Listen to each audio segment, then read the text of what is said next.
स्वागत है आपका फाइनल ट्रेड में। नमस्कार, मैं हूं दीपांशु भंडारी। 18,000 का है इंतजार, 18,000 से ज्यादा दूर नहीं है निफ्टी। इस समय 20 अंक ही दूर है। बैंक निफ्टी आज थोड़ा कंसोलिडेशन के मूड में है, बट एक बार फिर से आप देख रहे हैं जो पिछली सीरीज में भी, स्पेशली पिछले हफ्ते में हम देख ही रहे हैं, बाजार के एक्शन में शुरुआत थोड़ी सुस्त होती है, बट सेकंड हाफ में आपको चुस्ती दिखती है, बाजार में एक्टिविटी आती दिख रही है। बिल्कुल वैसा ही आज भी आपको होते हुए दिख रहा है। डेज हाई पर आप इस समय कारोबार कर रहे हैं निफ्टी पर। बैंक निफ्टी भी रिकवर होकर सपाट हो गया। सवाल यही है, क्या 18,000 आज आपको स्क्रीन पर दिखेगा? कैसा रहेगा एक्शन? और 3 दिन के वीकेंड से पहले आपको किस तरह की करनी है तैयारी? सारे सवालों का जवाब मिलने वाला है यहीं पर। हमारे सारे एक्सपर्ट्स भी जुड़ने की तैयारी में। आइए इससे पहले इस समय की जो बड़ी बातें हैं वो एक बार देख लेते हैं। दिन की ऊंचाई पर है निफ्टी, दिन की ऊंचाई पर है सेंसेक्स 17,980 के पास, बस 20 अंक दूर है 18,000 के स्तर से। बैंक निफ्टी भी रिकवर होकर अब वापस पॉजिटिव टेरिटरी में आते हुए दिख गया है। एक एक्सिस बैंक है जहां पर आपको आज थोड़ी कमजोरी दिख रही है, बाकी बैंक शेयर्स में ठीक ठाक एक्शन बना हुआ है। इसके अलावा पीएसयू बैंक्स यहां पर एक बार फिर से तेजी आती हुई दिख रही है, स्पेशली कुछ छोटे मझोले पीएसयू बैंक्स हैं जहां पर और बड़ा एक्शन बना हुआ है।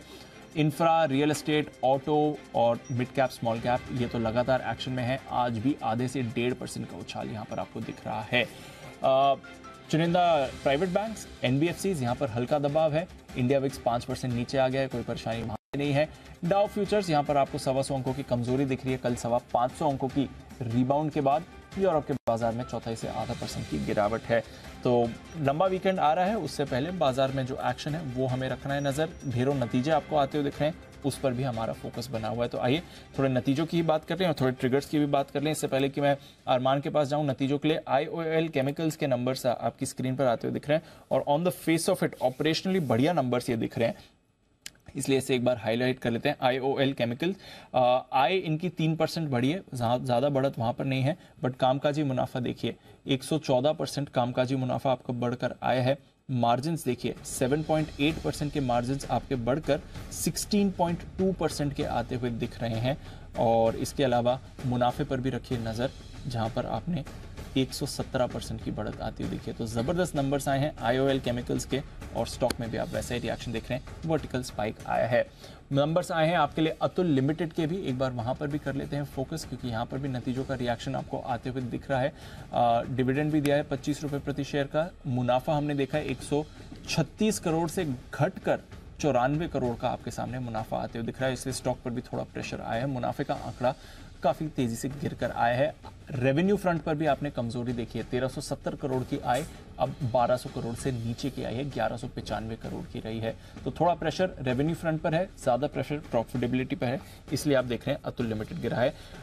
मार्जिन्स भी यहां पर गिर कर आए हैं आपके। कामकाजी मुनाफा आपका 27% घटा है, 204 करोड़ से घटकर 150 करोड़ का है, और मार्जिन्स भी आपके 14.9%, ऑलमोस्ट 15% से घटकर 12.5% के आए हैं। तो कमजोर नतीजे हैं अतुल के। केमिकल स्टॉक्स पर आगे और प्रेशर दिख सकता है। अतुल के बेहद कमजोर नतीजे, बट उसके सामने IOL केमिकल्स के दमदार नतीजे आते दिखे। तो थोड़ा रिजल्ट एक्शन बन रहा है स्क्रीन पर। बट बाजार की मूव कैसी है, आइए एक बार अनिल जी से भी उनका व्यू लें। अप्रैल सीरीज हो या मई, अनिल जी ट्रेंड वही है, पहला हाफ थोड़ा सुस्त, दूसरा हाफ चुस्त, बिल्कुल वैसे ही एक्शन है। 15 पॉइंट दूर है सर 18,000 के लेवल से। वो तो खाली आंकड़ों के लिए है ना, बाकी तो हमारे लिए तो 18,000 हो गया। मैं बार बार यही बोलता हूँ, क्रिकेट ही एक ऐसी जगह है जहाँ जब तक 100 रन न बने तब तक 100 नहीं होती, सेंचुरी नहीं होती। 99 में सेंचुरी नहीं होती। हमारे तो 17,999 18,000 ही होता है, मान लेते हैं, है ना? बिल्कुल। हाँ, ये स्टॉक मार्केट है, जो हमें कोई ऐसा 18,000 टच करना जरूरी है। तो मेरे लिए 17,989.70 is as good as 18,000। 10 point का ग्रेस मार्क्स, जो मैं कई बार ऐसे बांटता रहता हूँ कुणाल जी को, राकेश जी को, बाकी एक्सपर्ट को, वैसे ही सेम। तो दे दो। सो ये भी हो जाएगा कि वो भी कोई बड़ी बात नहीं है, बट पॉइंट ये है दीप कि अल्टीमेटली आप मजबूत है। और सबसे बड़ी बात है कि आज सुबह भी थोड़ी देर जैसे मार्केट लाल में रहा काफी देर, घंटे 1.5-2 घंटे, तो लोग ऐसा, अरे आप तो तेजी इतना बोल रहे थे ना, ये क्या हो गया? अरे भाई ताला लग गया था, वापस कभी खुलेगा नहीं ऐसा। मतलब ऐसा करेंगे ना तो बहुत तकलीफ आएगी कि घंटे भर भी अगर हम लाल निशान में बाजार को देखने को तैयार नहीं है, तो फिर जब झटके लगेंगे तब बहुत गंदे वाले लगेंगे। Correct sir. सो ये बढ़िया है, रुक रुक के चले, जितना कम स्पीड से चले, आराम से हर लेवल पे रुके, हर लेवल पे सपोर्ट ले, इससे बढ़िया मार्केट हो ही नहीं सकता। जो है ये बेस्ट मार्केट है, इससे बढ़िया मार्केट आप सोच रहे हो तो आप आओ मत, पूरा मौका दे रहे हैं। हाँ, इससे बढ़िया मार्केट होगा ही नहीं। मैं फिर बता रहा हूँ, बहुत कम ऐसा होता है दीप जब हमारा कॉन्फिडेंस लेवल एकदम परफेक्ट होता है और मार्केट उस हिसाब से लेवल के हिसाब से ट्रेड करके आगे बढ़ता है। तो इससे बढ़िया मार्केट मुझे नहीं लगता मैंने पिछले साल भर में कभी देखा हो। जी, नॉट नेसेसरी कि हमेशा आपका मार्केट परसेंटेज टर्म्स में बढ़ना चाहिए कि ज्यादा बढ़े तो बहुत अच्छा, ज्यादा घटे तो मार्केट एकदम लेवल्स को लेके साथ में बढ़े घटे वो इम्पोर्टेंट है। सो आई थिंक बढ़िया मार्केट है, ट्रेडिंग के लिए भी, निवेश के लिए भी एंजॉय कीजिए। जहां तक बचे हुए समय का सवाल है, वही दीप अपना 17,875 17,925 स्ट्रॉन्ग सपोर्ट है।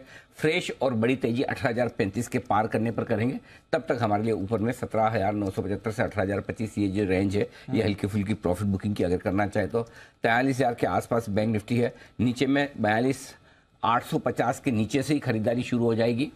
42,850 से लेकर 42,675 ये रेंज है हमारी, 150 पौने 200 पॉइंट की यहाँ खरीदना है। ऊपर में अभी नहीं बेचना है, बेचने की रेंज थोड़ी दूर आएगी, 43,150 पे रिव्यू करेंगे और वहां देखेंगे कि बेचना है या वहां भी नहीं बेचना है।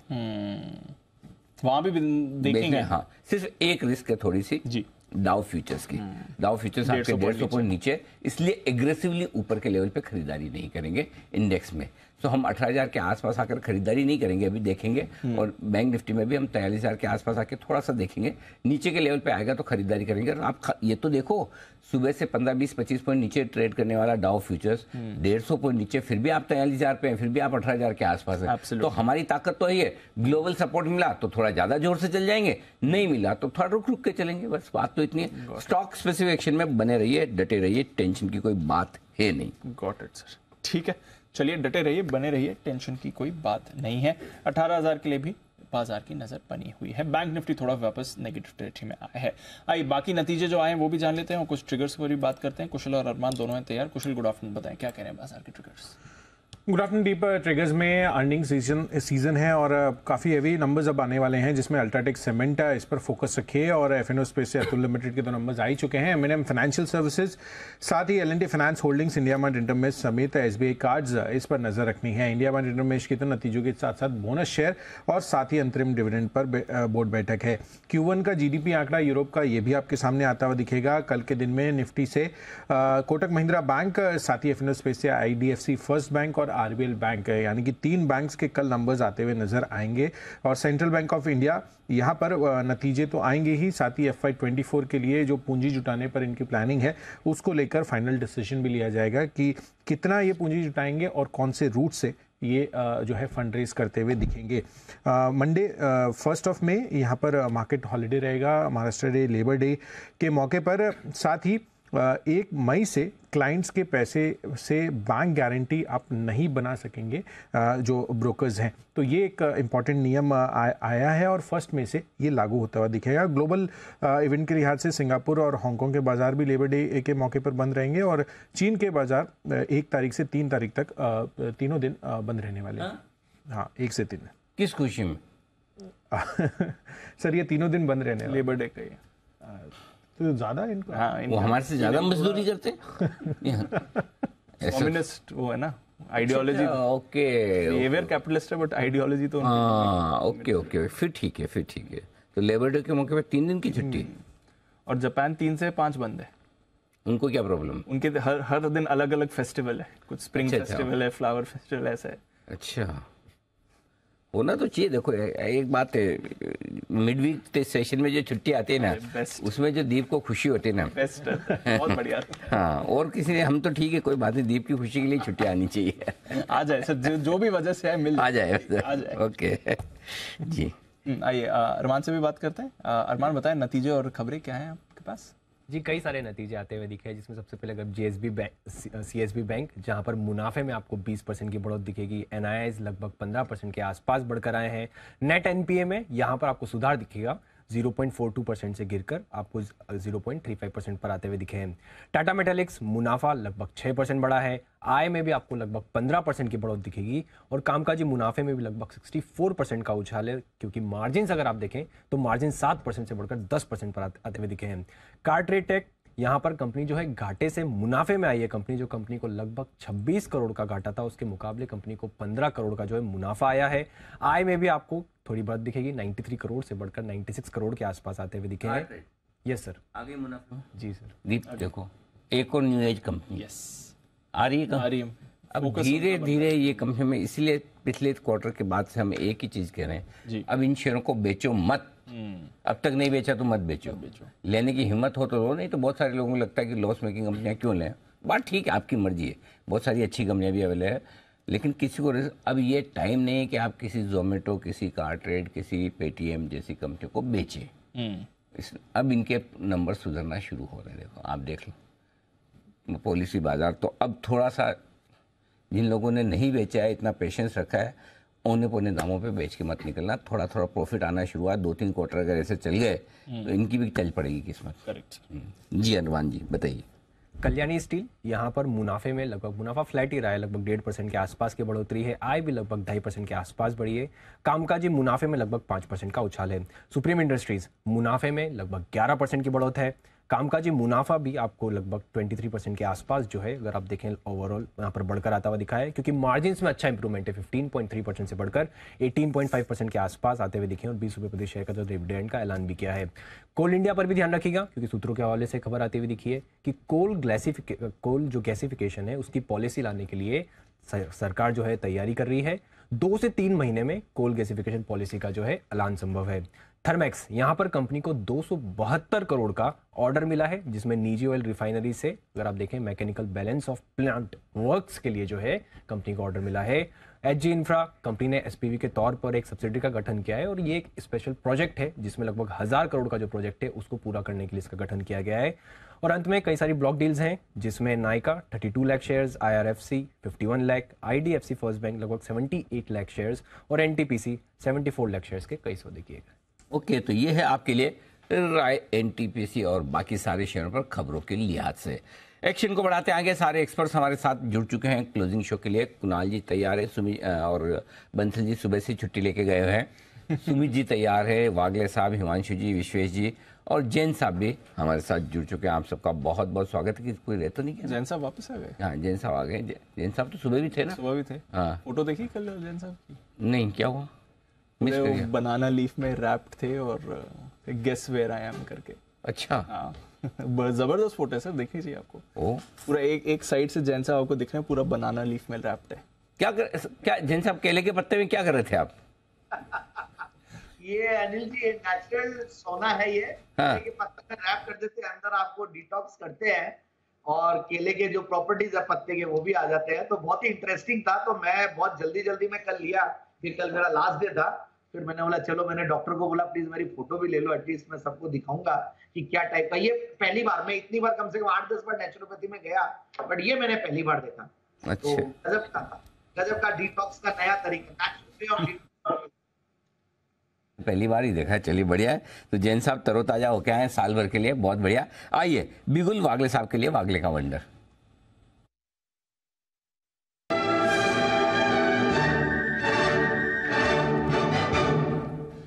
जी सर बताएं। Anil ji good afternoon, Deepanshu good afternoon. Anil ji ये मेरा stock of the next week ऐसे पकड़ के चलिए, मुझे पैटर्न इतना अच्छा नहीं है। अगले हफ्ते है ना आप?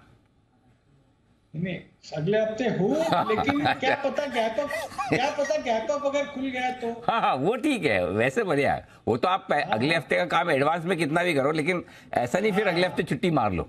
नहीं, बिल्कुल नहीं। क्या लॉन्ग वीकेंड के पहले लोग ऐसे बोलते हैं, मुझे बड़ा डर लगता है। बाकी तो फिर भी ठीक है, 3 दिन की छुट्टी में फिर लोग ऐसी बात करते ना, तो ये सब मंडे आ रहे कि नहीं आ रहे, ट्यूसडे आ रहे कि नहीं आ रहे। जी वागले साहब। अच्छा मेरे को एक सवाल है, मैं पहले कॉल दे देता हूँ, फिर हाँ जी, सवाल पूछता हूँ। मेरे को आधा मिनट दीजिए जी। अच्छा, कॉल आपको लेना है आरईसी, एक इनवर्स हेड एंड शोल्डर का बड़ा वाला ब्रेकआउट इसने 130 के पार निकलने के बाद किया है। अभी 130-150 के आसपास का भाव है। आप 128 के स्टॉप लॉस से ले लीजिए, 3-3.5 रुपए का रिस्क होगा। अगले हफ्ते में आपको ये लगभग 145-150 के लेवल दिखा सकता है। तो रिस्क टू रिवॉर्ड 1:4, 1:5 का बनता है। बहुत ही बढ़िया ट्रेड सेटअप है और बहुत ही बढ़िया पैटर्न है। बहुत कम, मतलब ये बहुत कॉमन पैटर्न नहीं है इनवर्स हेड एंड शोल्डर, बहुत उसका सक्सेस रेट काफी अच्छा है। अच्छा अभी अनिल जी मेरे को सवाल यह है कि दीप को क्यों इतनी छुट्टी लगती है? आप बोल रहे थे दीप को मिड वीक की छुट्टी का भी डिस्कशन हो रहा था। तो दीप को क्यों छुट्टी चाहिए? दीप अभी इंडिपेंडेंट है ना, कभी भी कहीं भी जहां मन किया उठ के निकल गया घूमने के लिए। आपको हमारे को 10 परमिशन लगती है।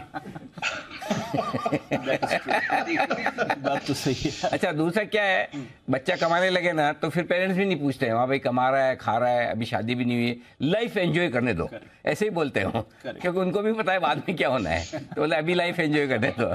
तो इसलिए दीप को तो क्या है, रेगुलरली छुट्टी लेते रहना चाहिए, ठीक रहता है। आइए बिल्कुल सुमित जी के लिए सुमित का सुपरहिट।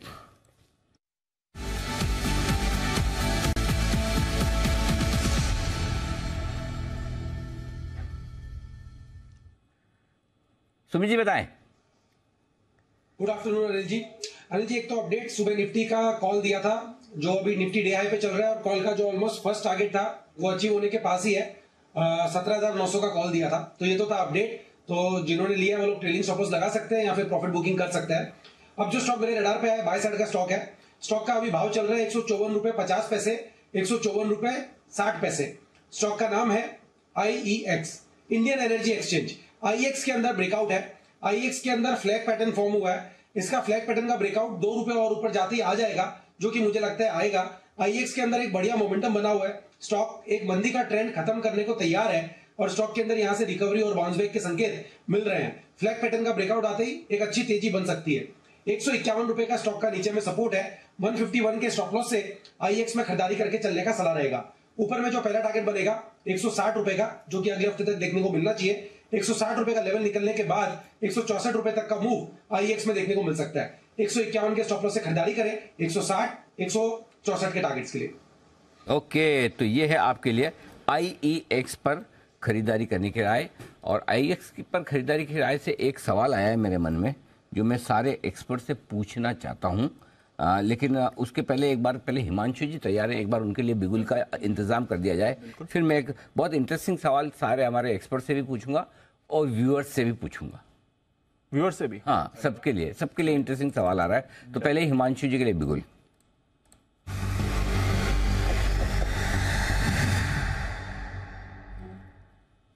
बताएं सर।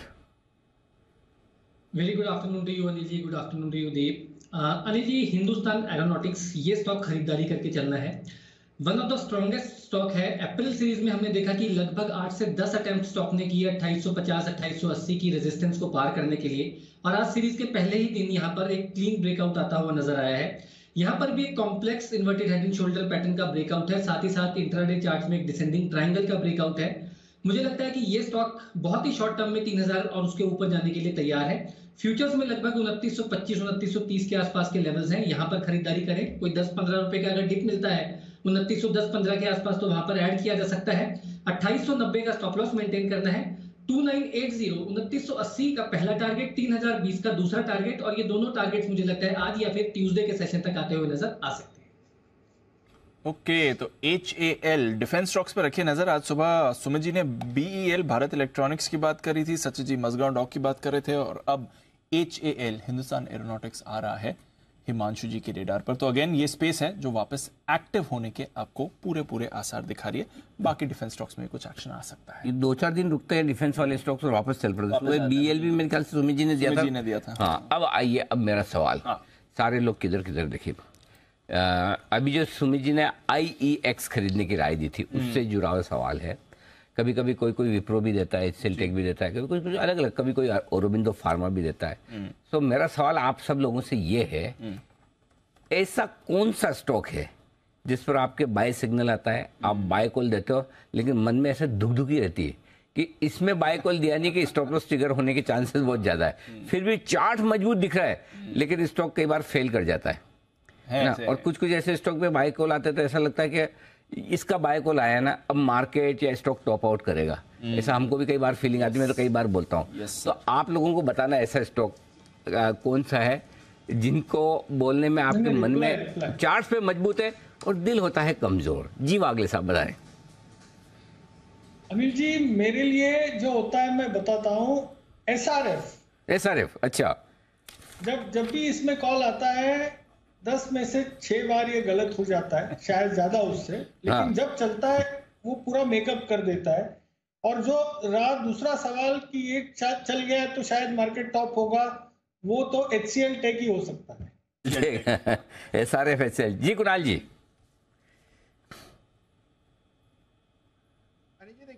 मेरे और राकेश जी का अनिल जी कॉमन स्टॉक है अपोलो हॉस्पिटल। अनिल जी कई बार हमारी इस पर चर्चा हुई है आपस में। तो अनिल जी एकदम बढ़िया पैटर्न होता है, सब कुछ बढ़िया नजर आता है, हम लोग बाय किराए देते हैं, फिर कई बार ये स्टॉक जो है बिल्कुल उलट दिशा में चल पड़ता है। तो इसलिए अनिल जी अपोलो हॉस्पिटल में कभी बाय का संकेत आता भी है तो हम लोग उसको टाल जाते हैं, किसी और को मौका देते हैं अनिल जी अपोलो हॉस्पिटल जाने का, हम लोग परहेज ही करते हैं। हिमांशु जी। अनिल जी ऐसे दो स्टॉक्स हैं एक्चुअली जिनका परफेक्ट चार्ट पैटर्न ब्रेकआउट लगता है और जैसे ही आप देते हो ब्रेकआउट वहां वो फिजल आउट हो जाता है। स्टॉप लॉस 10 में से 6 या 7 बार होता है। तो एक स्टॉक है चोला इन्वेस्टमेंट, चोला फाइनेंस, और दूसरा स्टॉक है अनिल जी टाइटन। दोनों स्टॉक्स ऐसे हैं जो बहुत ही जबरदस्त ब्रेकआउट दिखाते हैं, सब कुछ अच्छा होता है और जैसे ही आप उसमें बाय करते हो वो रिवर्स हो जाता है। और जो स्टॉक जिसका मेरे को ऐसा लगता है कि जब उसमें ब्रेकआउट आता है तो मार्केट टॉप आउट के करीब होता है, वो है L&T फाइनेंशियल होल्डिंग्स। क्या L&T फाइनेंस, वो भी उल्टा टॉप आउट वाला, मतलब ये कौन सा है? L&T फाइनेंस को किस कैटेगरी में रखा आपने? बाजार के टॉप के नजदीक है सर अनिल। अच्छा, ये चलने लगता है मतलब तब डर लगता है कि बाजार गए हो। ओके, और किसी की कोई राय है? नहीं तो फिर मैं अच्छा सुमित जी बताएं। अनिल जी एक स्टॉक है आईबुल, इसका नाम ही चेंज करके आई बेयर कर देना चाहिए। जब ये चलता है अनिल जी गड़बड़ी करता है। देखो, अगर ऐसे आपको विलोम शब्द ही लगाना है तो आईबुल का आई बियर कैसे होगा? यू बियर होगा ना। आई का भी तो करना पड़ेगा। पूरा करो सर, आधे में मत डालो। You bear. तो अच्छा, जैन साहब आपके साथ भी होता है क्या जेम्स स्टॉक में? नहीं, बट ये फर्टिलाइजर के जो स्टॉक्स होते हैं ना अनिल जी, GSFC, RCF, इनमें डर लगने लग जाता है। ये स्टॉक जब चलने लगते हैं ना तो एक बार लगता है कि अब हो गया एक बार का मतलब। अच्छा, हालांकि इस बार के लिए GSFC के लिए बहुत पॉजिटिव न्यूज थी। RCF हालांकि उतना परफॉर्म भी नहीं किया, पारादीप फॉस्फेट नहीं किए, फर्टिलाइजर पर्टिकुलरली नहीं किए। So let's see. तो GSFC को मैं अभी बेनिफिट ऑफ डाउट दे रहा हूँ, JNFC GSFC को, कि गुजरात वाली जो न्यूज है, बट ओवरऑल इन ये स्टॉक्स चलने लगते तो मुझे लगता है कि अब एक बार का थोड़ा सा मैं मेरे एनालिस्ट को थोड़ा सा एक बार। ठीक बात है। तो ये सारे हमारे अनुभव से हमारे सारे बताते हैं, और ऐसे बहुत सारे स्टॉक है दीप वाकई ने जिनको देते हुए डर लगता है। फिर क्या है, फिर ऐसे बोलते जैसे ये बता रहे हैं कि L&T फाइनेंस जैसा बहुत सारे स्टॉक में फिर लोग बोलते हैं वो ऑपरेटर आपकी चाल पकड़ लेगा। आपका स्टॉप लॉस ट्रिगर करा देगा, उसके बाद चलेगा। तो चलिए भाइयों, और एक और स्टॉक है जो आई थॉट कोई मेंशन करेगा नहीं किया, बायोकॉन। हाँ, बायोकॉन भी बंसल जी ने ना बायोकॉन की प्रशंसक टॉप आउट होने के। हाँ, टॉप आउट तो बहुत सारे स्टॉक ऐसे हैं। औरोबिंदो फार्मा, खाली ये पिछले 15 दिन महीने भर का छोड़ दो तो औरोबिंदो फार्मा भी मतलब जब बाय कॉल आया तब बड़ा डर लगता था। तो हमारे दर्शकों से भी थोड़ी देर बाद मैं पूछता हूँ इस पर कि उनकी तरफ से किस तरह का। एक्चुअली आई थिंक फार्मा के बहुत सारे नाम होंगे सर, फार्मा के नाम सबसे ज्यादा फार्मा के ही नाम आएंगे टॉप आउट में अगर आप करेंगे तो। ठीक बात है।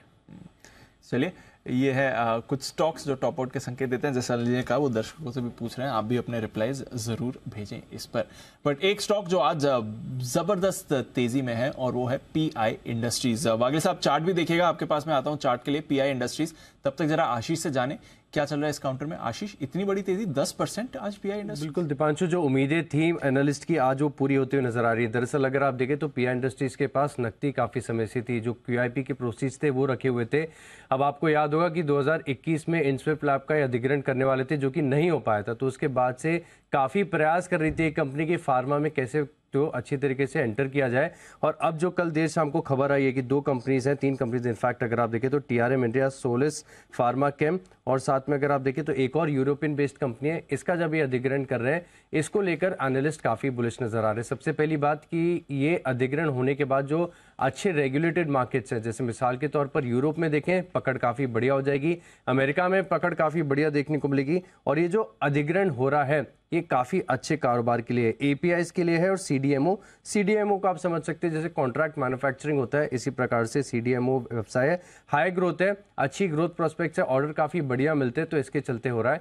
अब साथ में ये भी बढ़िया बात है कि स्टॉक में तेजी 10% का इतना अच्छा मूव देखने को मिला, क्योंकि जिस वैल्यूएशंस पर ये कर रहे हैं, माना जा रहा है कि कंबाइंड अगर आप देखें तो EV EBITDA 4 टाइम्स पर है, वो बहुत बढ़िया कंफर्ट देता है एनालिस्ट को और काफी अच्छे लुक्रेटिव बिजनेस यहाँ पर देखने को मिल सकते हैं। जैसे TRM इंडिया को अगर आप देखें तो FY22 में करीब 206 करोड़ की आय जो है कंपनी ने दर्ज की थी। इसी के साथ अगर आप देखें तो माना जा रहा है कि इस जो QIP प्रोसीड्स और इंटरनल अक्रूवल से इसे पूरा किया जाएगा, तो सस्ते वैल्यूएशन पे किया है, अच्छा बिजनेस का एक्विजिशन किया, मच अवेटेड है और इसी का असर आपको देखने को मिला। आप देखिए स्टॉक में 10% की तेजी नजर आई। जबरदस्त तेजी बनी हुई है। चार्ट वागले साहब से पूछते हैं, फिर जैन साहब से भी राय लेंगे कि क्या मायने हैं इसके। बट वागले साहब, 10% की तेजी के बाद अब इंपॉर्टेंट लेवल्स क्या बनते हैं PI इंडस्ट्रीज? दीपांशु, एक्चुअली 3400-410 एक रेजिस्टेंस है, जो आज का टॉप 3425 का एक टिक मार के वापस अभी नीचे 3376 का करंट भाव है। अगर आपका व्यू 1-2 दिन या कुछ घंटे या एक आध हफ्ते का है तो 3400-430 ये रेंज में एक बार बुक करें, शायद आपको वापस 50-60 रुपए नीचे मिल सकता है। लेकिन पोजिशनली मुझे लगता है ये 3600-700, ये पोजिशनली का मतलब 1-1.5 महीना 2 महीना ये टाइम फ्रेम से अगर आप होल्ड करना चाहते हैं तो 3200 के स्टॉप लॉस से 3700 के टारगेट के लिए ये ट्रेड सेटअप बैठता है। चार्ट पैटर्न अच्छा है। ओके, तो ये है आपके लिए PI इंडस्ट्रीज। जैन साहब, आपके पास भी आता हूं, उससे पहले एक बार MRPL के नंबर्स मार्क करना चाहूंगा सर, क्योंकि यहां पर कल हमने देखा था चेन्नई पेट्रो के दमदार नतीजे थे, उसके बाद स्टॉक में बड़ी रैली बनी थी। MRPL कल से एक्टिव ही है। आज सुबह राकेश जी, कुणाल जी ने डबल के टारगेट दिए हैं इस काउंटर के लिए। और अब देखिए यहाँ पर MRPL के भी नंबर्स आ रहे हैं, घाटे से मुनाफे में आई है और कम आंकड़ा नहीं है। 128 करोड़ के घाटे के मुकाबले 1908 करोड़ का आपको मुनाफा आते हुए दिखा है। तो 188 करोड़ का घाटा था, जिसके सामने आपको 1908 करोड़ का मुनाफा दिखा है। हालांकि ओवरऑल आय की अगर आप बात करें तो 26,558 करोड़ से घटकर 25,401 करोड़ की आय है। तो आय में आपने थोड़ी गिरावट देखी, बट उसके बावजूद मुनाफे में आपने शानदार बढ़ोतरी आते हुए देखी है, जहां तक MRPL का सवाल है। और स्टॉक में भी जबरदस्त एक्शन है। डबल के टारगेट्स तो कुणाल जी, राकेश जी इसके लिए दे ही चुके हैं। But Kunal ji, near term के टारगेट्स बताइए सर, आपके पोजिशनल टारगेट्स तो हमें पता है। नियर टर्म ये जो चार्ट में रिएक्शन आ रहा है MRPL,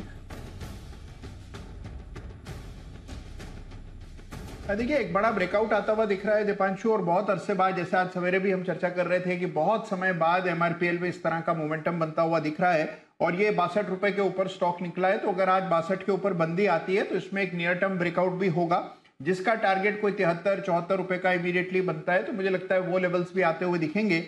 और जैसा हम सवेरे कह रहे थे कि थोड़ा सा अगर मध्यम से लंबी अवधि का व्यू बनाया जाए और इस स्टॉक को बाय करके होल्ड किया जाए पेशेंटली, तो इसमें आपको 110-115 के लेवल्स भी आने वाले कुछ महीनों में देखने को मिलेंगे। तो ये है आपके लिए MRPL, जिस पर रखनी है आपको नजर।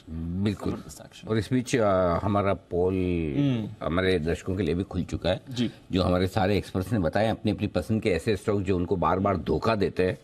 आपको भी अगर लगता है कोई ऐसे स्टॉक हैं जो आपको बार बार धोखा देते हैं, कि जहां आपको लगता है कि तेजी होने वाली है और उल्टा हो जाता है, या जिनको खरीदने पर बाजार का टॉप बन जाता है, या जिनको बेचने पर बाजार का बॉटम हो जाता है, ऐसे आपको भरमाने वाले, बेवकूफ बनाना तो मतलब थोड़ा शब्द हार्श हो जाएगा, समझ तो रहे होंगे आप, लेकिन ऐसे शेयर आप भी बताइए कि आपको कौन कौन से ऐसे शेयर नजर आते हैं जहां पर एक्शन ऐसा हो सकता है।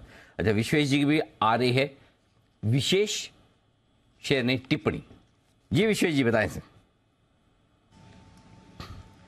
अनिल जी, जहाँ तक शेयर की बात है तो मुझे लगता है कि ये मेरे साथ तो ऐसा नहीं होता है कि कोई स्टॉक दूं तो हमेशा टॉप या बॉटम हो जाए, लेकिन ये मैंने ऑब्जर्व किया है अनिल जी, और मेरे ख्याल से पैनल ने सबने वही रिएक्ट किया कि जो हाई ओन स्टॉक्स होते हैं क्राउडेड, अभी जैसे कि MRPL, चेन्नई पेट्रो, ये लास्ट बुल रन में सबसे लास्ट चलने वाले होते हैं। तो मुझे लगता है कि आई थिंक क्राउडेड स्टॉक्स का चलना और लास्ट बुल रन के टॉप के स्टॉक्स अगर चलने लगते हैं तो कहीं ना कहीं मार्केट थोड़ा सा ओवर हीटेड लगता है। ये एक जनरल मेरे हिसाब से ऑब्जर्वेशन है जो शायद सब फील करेंगे हम। बिल्कुल ठीक बात है, ये ऑब्जर्वेशन भी आपका ठीक है। आइए सेठी साहब से की जाए मुलाकात, सदाबहार सेठी साहब की शॉर्ट टर्म पिक्स।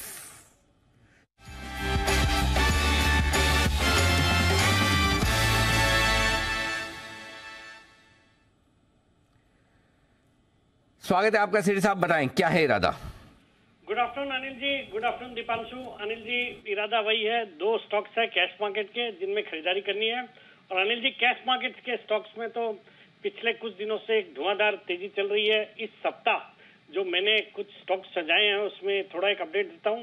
मैंने बुधवार को मैपमा इंडिया रिकमेंड किया था, 1000 रुपए के लेवल में 1120 के लेवल के हाइज करे हैं। तेजस नेटवर्क मंडे को रिकमेंड किया था 628 पे, आज का वो एक बड़ा परफॉर्मर है, न्यूज भी थी।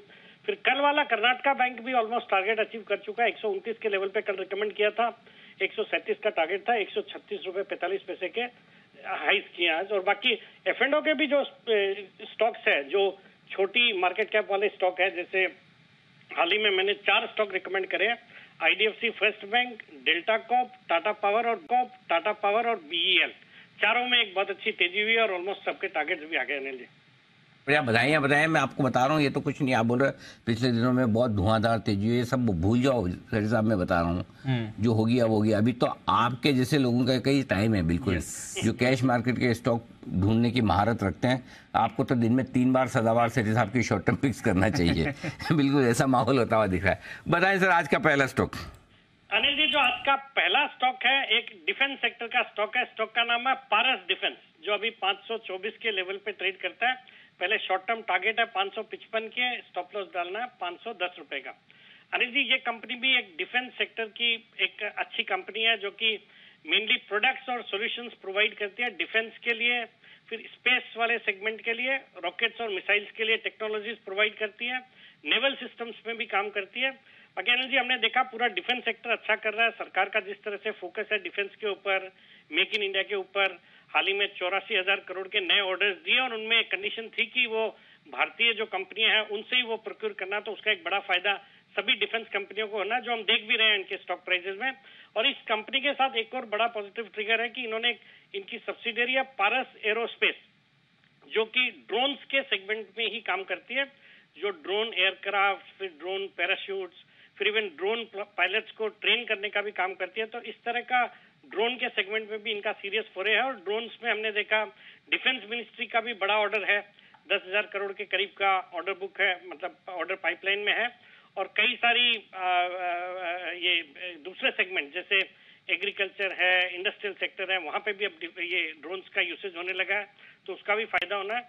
और बाकी एक हाल ही में, मतलब पिछले महीने ही इन्होंने एक इजराइल की कंपनी है कॉन्ट्रॉप प्रिसीजन टेक्नोलॉजीज, उनके साथ भी टाई अप किया है, MOU किया है। तो ऑल इन ऑल अच्छी कंपनी है, फंडामेंटल्स भी अच्छे हैं, ऑपरेटिंग प्रॉफिट मार्जिन है 25% के, एक ऑलमोस्ट नेग्लिजिबल डेट है, 0.09 का डेट इक्विटी रेशियो। तो खरीदारी करने की सलाह, टारगेट 555, स्टॉप लॉस 510।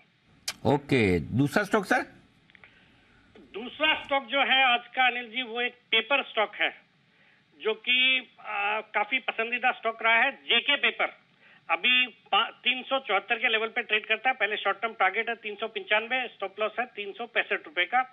ये भारत की एक लीडिंग पेपर बनाने वाली कंपनी है, जो कि हर एक सेगमेंट में है, ऑफिस पेपर्स है, कोटेड पेपर्स, फिर पैकेजिंग बोर्ड भी बनाती है। और सिंस 1962 ये कंपनी एग्जिस्टेंस में है। पेपर की कैपेसिटी भी अच्छी खासी कैपेसिटी है, करीबन 8 लाख टन की।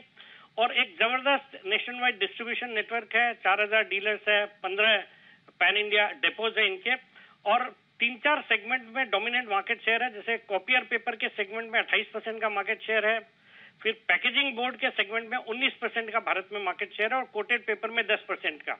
और ग्लोबली एक्सपोर्ट करती है करीबन 62 कंट्रीज को।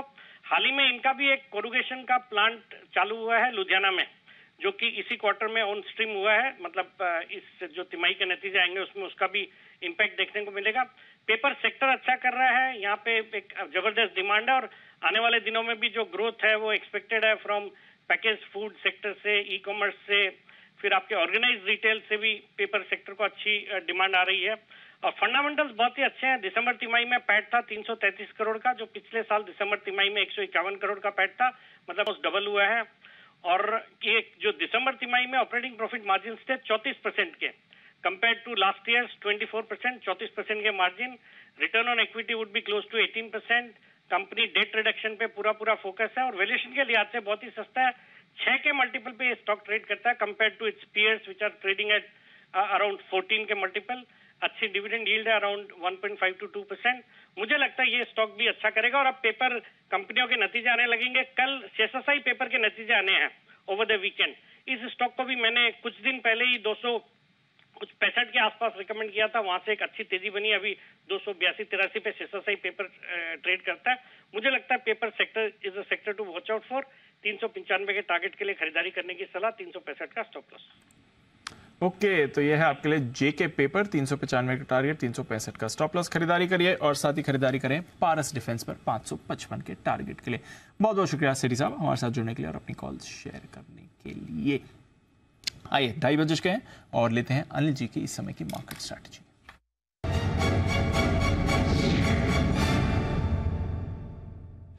ठीक ठाक एक्शन है अनिल जी। एक डाउ फ्यूचर्स है जो थोड़े कंसर्न इस समय दिखा रहे हैं, 150-160 अंक नीचे है।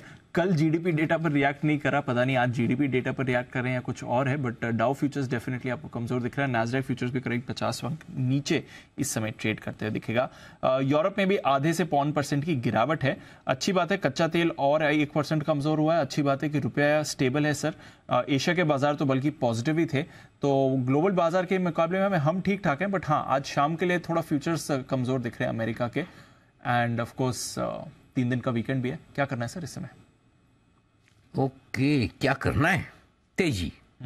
तेजी, हाँ ठीक है, वही अपना तो वही सिंपल है, कहाँ करनी है, बस सवाल यही है। तो बढ़िया जगह तेजी करने की है 17,975 से 17,875 से 17,925। वापस आएगा 17,925, यहाँ से 50-60 पॉइंट नीचे तो लेना है। नहीं आएगा तो क्या करें? क्या करें? 18,035 के ऊपर लेंगे, यहाँ से 50 पॉइंट ऊपर, 45 पॉइंट ऊपर लेंगे। क्यों? आज क्लोजिंग आपको 17,900 के ऊपर की मिलेगी। मेरा ट्रेंड मंडे के लिए पॉजिटिव होने की तैयारी करेगा। 18,000 के ऊपर बंद होगा तब तो मैं पक्का पॉजिटिव कर दूंगा। अच्छा, हाँ, नहीं तो फिर मैं डाउ देख के डिसाइड करूंगा। ठीक है, लेकिन एक और 17,900 के ऊपर की क्लोजिंग मिलने को तैयार है, और वो मैं इसलिए कह रहा हूँ 17,900 के पुट ऑप्शन पर 1,12,00,000 शेयर बढ़िया पोजीशन पुट राइटिंग की वहां पर होकर रखी, तो उसके नीचे बंद होंगे नहीं। 18,000 के आसपास हल्की फुल्की रुकावट है, क्योंकि 1 करोड़ शेयर यहाँ पर भी खड़े हैं, हाईएस्ट ओपन इंटरेस्ट। तो 3 बजे तक आपको 18,035 को पार करके टिकना है। 18,000 नहीं, 18,035। 18,000 पार करेंगे, 18,035 से आज 18,000 पार करवाना, एक बार टच करवाना बहुत जरूरी है। दीप ने 2-3 बार बोल दिया मुझे 18,000 हो गया क्या, 18,000 हो गया क्या, मैं इनडायरेक्टली समझ गया। साइकोलॉजिकल हो जाता है। हाँ, आप देखना चाहते हैं, मैं समझ रहा हूँ कि एक बार दीप को 18,000 वाला वो फिगर देखना है स्क्रीन पे। सो 18,000 तो हो जाएगा दीप, लेकिन 18,035 अगर 3 बजे के पहले पार करके निकले तो बहुत ही बढ़िया वाला ब्रेकआउट और बहुत मजबूत और अच्छा वाला होगा, तो वो ध्यान रखना। तो ऊपर में 18,000, 18,035 अभी के लिए ये रेंज लेके चल रहे हैं, इसके ऊपर फ्रेश और खरीदारी बनेगी। क्लियर? ठीक है। बैंक निफ्टी 43,000 पे आप हैं। 43,000 के पुट पर 42 लाख शेयर है और 43,000 के कॉल्स पर 66 लाख शेयर है। दोनों जगह हाईएस्ट ओपन इंटरेस्ट है जो आज सीरीज शुरू हुई, यानी कि एक ही जगह पर 43,000 पे। सो आप 43,000 के ऊपर कुछ भी बंद होते हैं, अच्छा ही है, कोई टेंशन वाली बात नहीं। 3 बजे तक आपको आज का हाई पार करना है। 43,087 के आसपास कुछ देखा था मैंने, हाँ 43,087 है, तो इसको पार 43,100 पार करके एक बार आप टिकते हैं तो फ्रेश और बढ़िया तेजी के लिए अगले हफ्ते के लिए तैयार हो जाएंगे 43,500 तक के लिए। अदरवाइज भी बढ़ेंगे, लेकिन अगर 43,100 के ऊपर आज बंद होने के संकेत होता और लेके जाना है। 18,035 के ऊपर बंद होता तो और लेके जाना है। 17,925 आता है तो भी लेना है। बैंक निफ्टी 42,850 आता है तो लेना है। तो टुकड़ों टुकड़ों में नीचे जब भी मौका मिले लेना ही, लेने का ध्यान रखना है। और जो लिया हुआ है वो बीच बीच में कभी कभी हरे निशान में दिखे तो छोड़ना मत। 1 महीने तक नॉन स्टॉप तेजी होने के बाद अगर 1 घंटा आदमी हरे निशान में मार्केट देखने में ऐसा डरता है तो फिर बात सही है। हाँ, उनको तो रोज सुबह शाम दिन में 3 बार राम से ब्रदर्स की पिक्चर दिखा के दिल मजबूत करना चाहिए उनका। सही बात है। क्या तो वैसा हाल है, मतलब ये तो कुछ इसमें ये तो मंदी, इसको तो बोल ही नहीं सकते। एब्सोल्युटली, इधर की काहे की मंदी। सो सिंपल है, तेजी के व्यू के साथ बने रहे, ये आपके लिए राय। ओके, तेजी के व्यू के साथ बने रहे। हिमांशु जी के लिए बिल्कुल हिटमैन हिमांशु।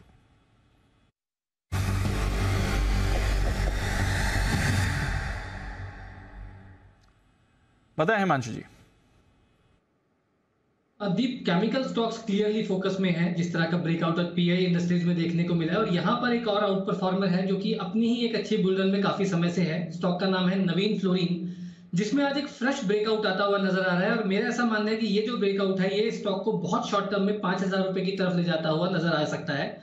तो नवीन फ्लोरिन के फ्यूचर्स में यहाँ पर करंट लेवल्स पे खरीदारी करेंगे। 4810 के आसपास के करंट लेवल्स हैं। 4790 4810 इस रेंज में खरीदारी करें। 4760 4760 का स्टॉप लॉस लगाना है।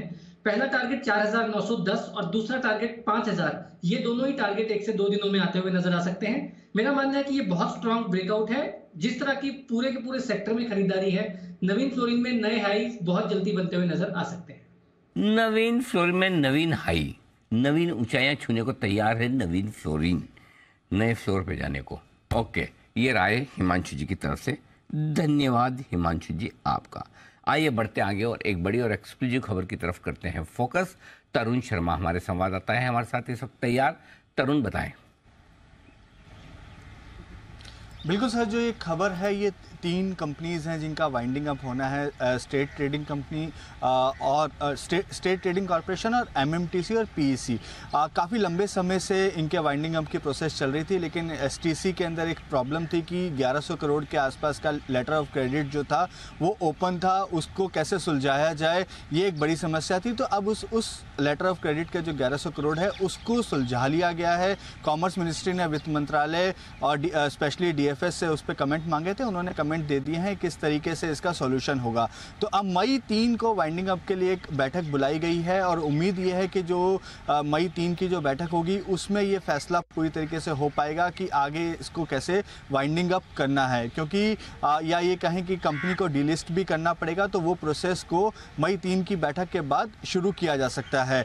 तो मई 3 की बैठक काफ़ी महत्वपूर्ण है जो ये 2 लिस्टेड कंपनीज हैं एसटीसी और एमएमटीसी, क्योंकि इनको डीलिस्ट प्लस वाइंडिंग अप करना है। और कॉमर्स मिनिस्ट्री ने ऑलरेडी इनके कामकाज को डिनोटिफाई कर दिया है, क्योंकि एक ये ट्रेडिंग कंपनीज थी मोस्टली जो एमएमटीसी जो गोल्ड, आयरन और या प्रीशियस मेटल्स इंपोर्ट करने और एक्सपोर्ट करने के काम आती थी, इसको ऑलरेडी डिनोटिफाई कर दिया है। एसटीसी के साथ भी ऐसा ही है, कॉमर्स मिनिस्ट्री ने इसको डिनोटिफाई कर रखा है।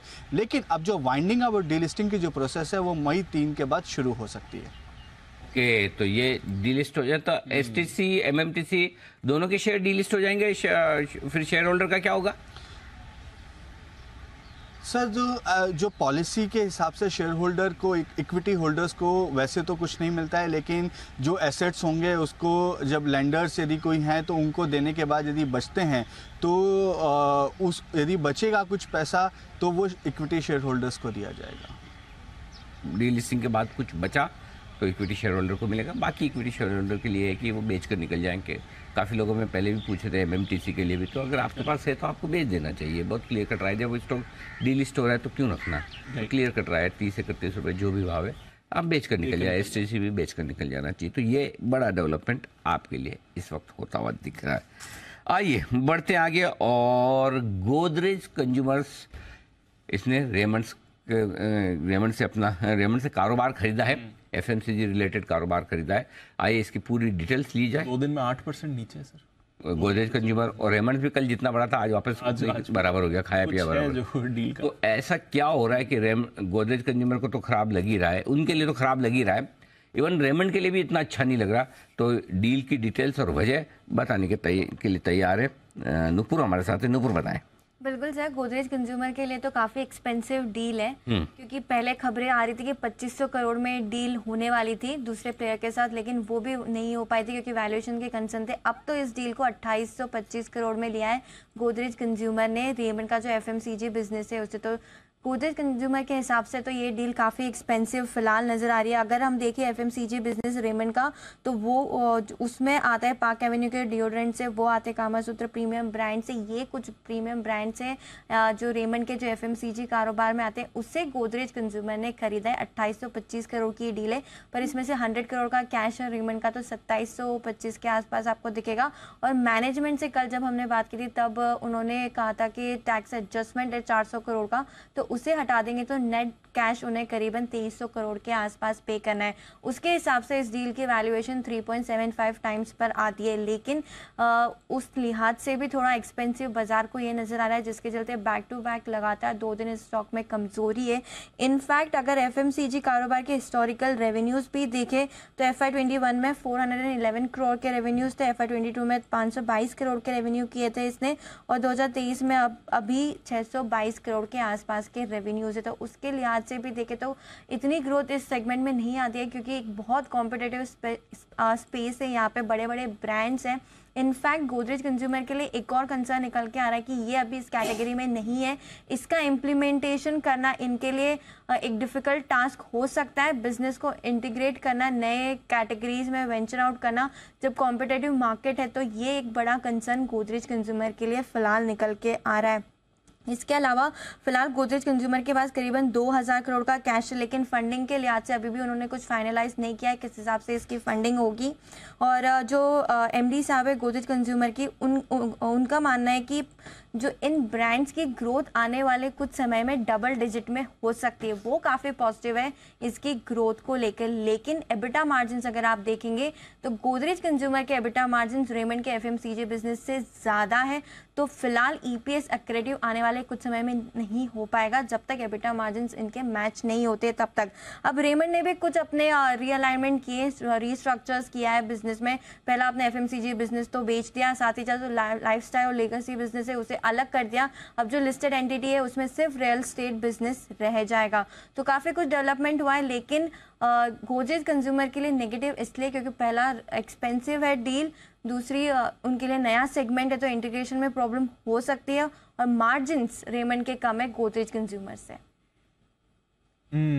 तो इसलिए आप देख रहे हैं कि प्रेशर बना हुआ है, और स्पेशली गोदरेज कंज्यूमर पर डील के बाद भी आपने फ्रेश सेलिंग देखी है। रेमंड भी अब डील के ऑप्टिमिज्म के बाद रिएक्ट कर रहा है। शुक्रिया अनुपुर समझाने के लिए कि क्यों आज दोनों स्टॉक्स में आज आपको वीकनेस दिखी है। बट इस बीच अनिल जी, 18,000 जो लेवल की हम बात कर रहे थे आ गया सर 20 फरवरी के बाद, तो 2 महीने से थोड़ा ज़्यादा इंतजार के बाद, 9 हफ्तों के बाद अब एसेंटली कह सकते हैं आ चुका है बाजार। इसलिए हमने मांगे नहीं आपसे ग्रेस मार्क्स, हमने कहा 18,000 करके दिखाएंगे। कहा था आपने, बस तो 18,000 आ गया और इधर 43,000 भी पार करके टिकता हुआ दिख रहा है। और ये सब कुछ तब हो रहा है जब आप अमेरिका को 150 पर नीचे देख रहे हैं। तो सीखो और सुधरो डाउ वालों हमारे से, है ना।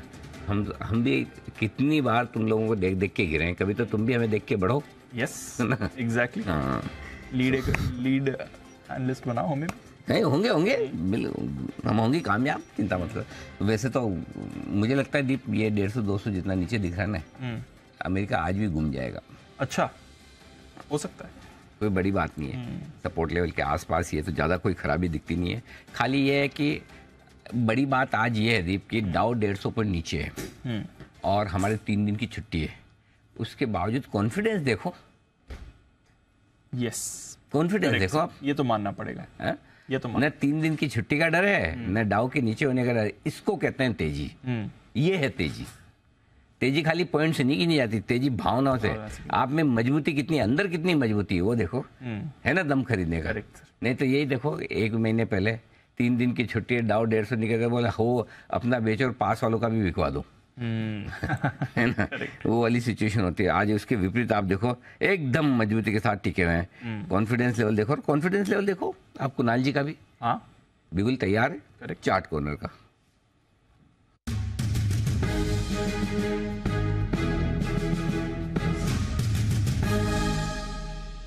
फरमाएं सर। अनिल जी, खरीदारी की राय है और देश के सबसे बड़े बैंक यानी स्टेट बैंक पर खरीदारी की राय है। अनिल जी, बड़ा ब्रेकआउट चार्ट पर आता हुआ दिख रहा है। स्टेट बैंक ने एक रेजिस्टेंस थी जो कि 570 रुपए के आसपास है, जिसको डिसाइसिवली पार कर लिया है, लगातार आउट परफॉर्म कर रहा है। तो मौजूदा स्तरों पर जो ये ब्रेकआउट आता हुआ दिख रहा है, मुझे लगता है कि ये 610-612 तक स्टेट बैंक को ले जाएगा और ये बैंक निफ्टी के लिए भी शुभ समाचार है। तो इन स्तरों पर बाय करके चलें। स्टॉप लॉस रख लें 566 रुपए पर, 566 के स्टॉप लॉस से बाय करना है। पहला टारगेट होगा 582 रुपए का, 582 का, इवेंचुअल टारगेट 590 का। खरीदारी की राय है स्टेट बैंक पर। स्टेट बैंक ये है वो स्टॉक जहां पर खरीदारी करने की राय है। सरकारी बैंकों में एक्शन भरपूर है। जैन साहब जो काफी देर से शांत बैठे हुए, लंबा ट्रीटमेंट लेने के बाद आए तो टाइम लगता है स्टार्ट होने में गाड़ी। तो जैन साहब जरा ये बताइए कि अगर कोई सरकारी बैंक आपको खरीदना हो, कौन सा खरीदेंगे?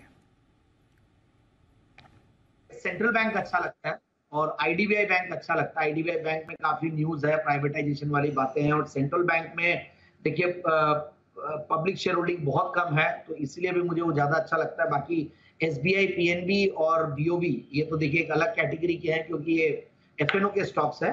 बट मैं कैश मार्केट में अगर देखूं तो मुझे ये स्टॉक्स बढ़िया लगते हैं। और साथ में एक अगर और दूसरा स्टॉक अच्छा लगता तो वो है इंडियन बैंक, ये बढ़िया लगता है।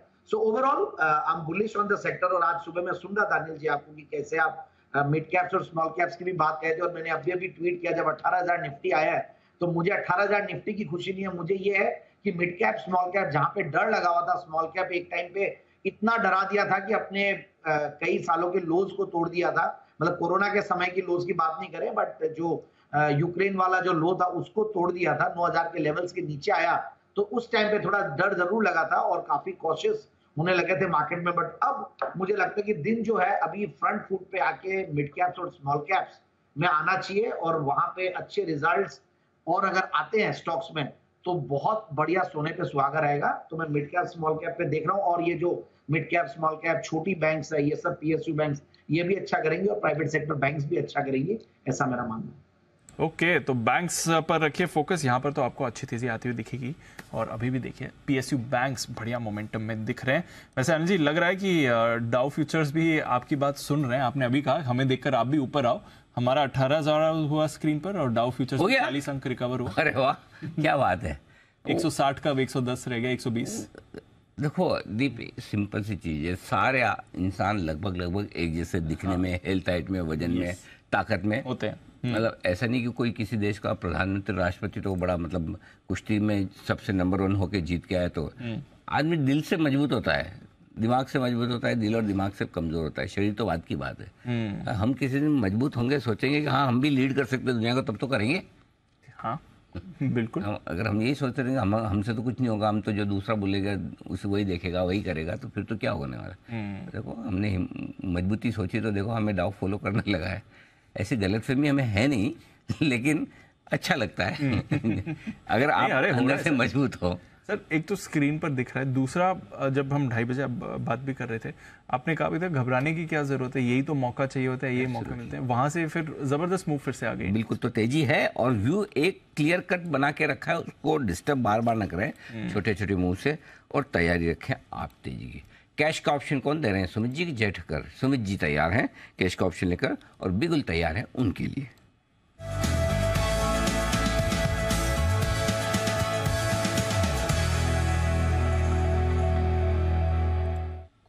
सुमित जी बताएं सर। अनिल जी, सुबह का जो निफ्टी का कॉल ऑप्शन दिया उसके बाद अब स्टॉक स्पेसिफिक कॉल ऑप्शन है मेरे पास। बैंकिंग सेक्टर, बैंकिंग स्टॉक्स में मजबूती आ रहा है। अभी एसबीआई का बात हुआ थोड़ी देर पहले, अब पीएसयू बैंकिंग स्टॉक्स में मोमेंटम बन रहा है। अगला हफ्ता ट्रंकेटेड वीक है, इसके लिए इंडेक्स को छोड़ के स्टॉक पे अभी जाना चाहिए एक बार। तो जो स्टॉक अभी मेरे रडार पे आया है उसका भाव चल रहा है 315 रुपए, 315 रुपए 25 पैसे। स्टॉक का नाम है कैनरा बैंक। कैनरा बैंक के अंदर ऑप्शन के जरिए ट्रेड करने का सलाह रहेगा। कैनरा बैंक के अंदर 320 वाला कॉल यहाँ पे सीएमपी पे खरीदारी करें, जो कि 8 रुपए 50 पैसा, 8 रुपए 70 पैसे पे ट्रेड कर रहा है। कैनरा बैंक के अंदर डबल बॉटम का ब्रेकआउट है, रिसेंट के स्विंग हाई का ब्रेकआउट है, फरवरी के हाई ब्रेक कर रहा है। ये मल्टीपल ऑब्जर्वेशन है, जो मुझे लग रहा है कि कैनरा बैंक अब यहाँ से ऊपर में 320 रुपया, 325 रुपए तक का मूव जल्दी शॉर्ट टर्म में ऊपर की तरफ दिखाना चाहिए। इसके लिए ऑप्शन के जरिए 320 वाला कॉल यहाँ पे सीएमपी पे खरीदारी करें, 5 रुपए का इसके अंदर नीचे में स्टॉप लॉस लगाएं, ऊपर में 12 रुपए का पहला टारगेट बनेगा, 15 रुपए का दूसरा टारगेट बनेगा। तो 12 से 15 के टारगेट के लिए कैनरा बैंक में खरीदारी करें 320 के कॉल के अंदर, 5 रुपए के स्टॉप लॉस से। ओके, तो ये है आपके लिए सुमित जी की तरफ से कैश का ऑप्शन आते हुए दिख रहा है। कैनरा बैंक यहां पर 320 की कॉल खरीद कर चलिए। एक और पीएसयू बैंक जो अभी बात चली रही थी बैंक्स, और उसमें भी स्पेशली पीएसयू बैंक्स, एसबीआई की अभी चार्ट कॉर्नर की कॉल आई ही थी आपके लिए।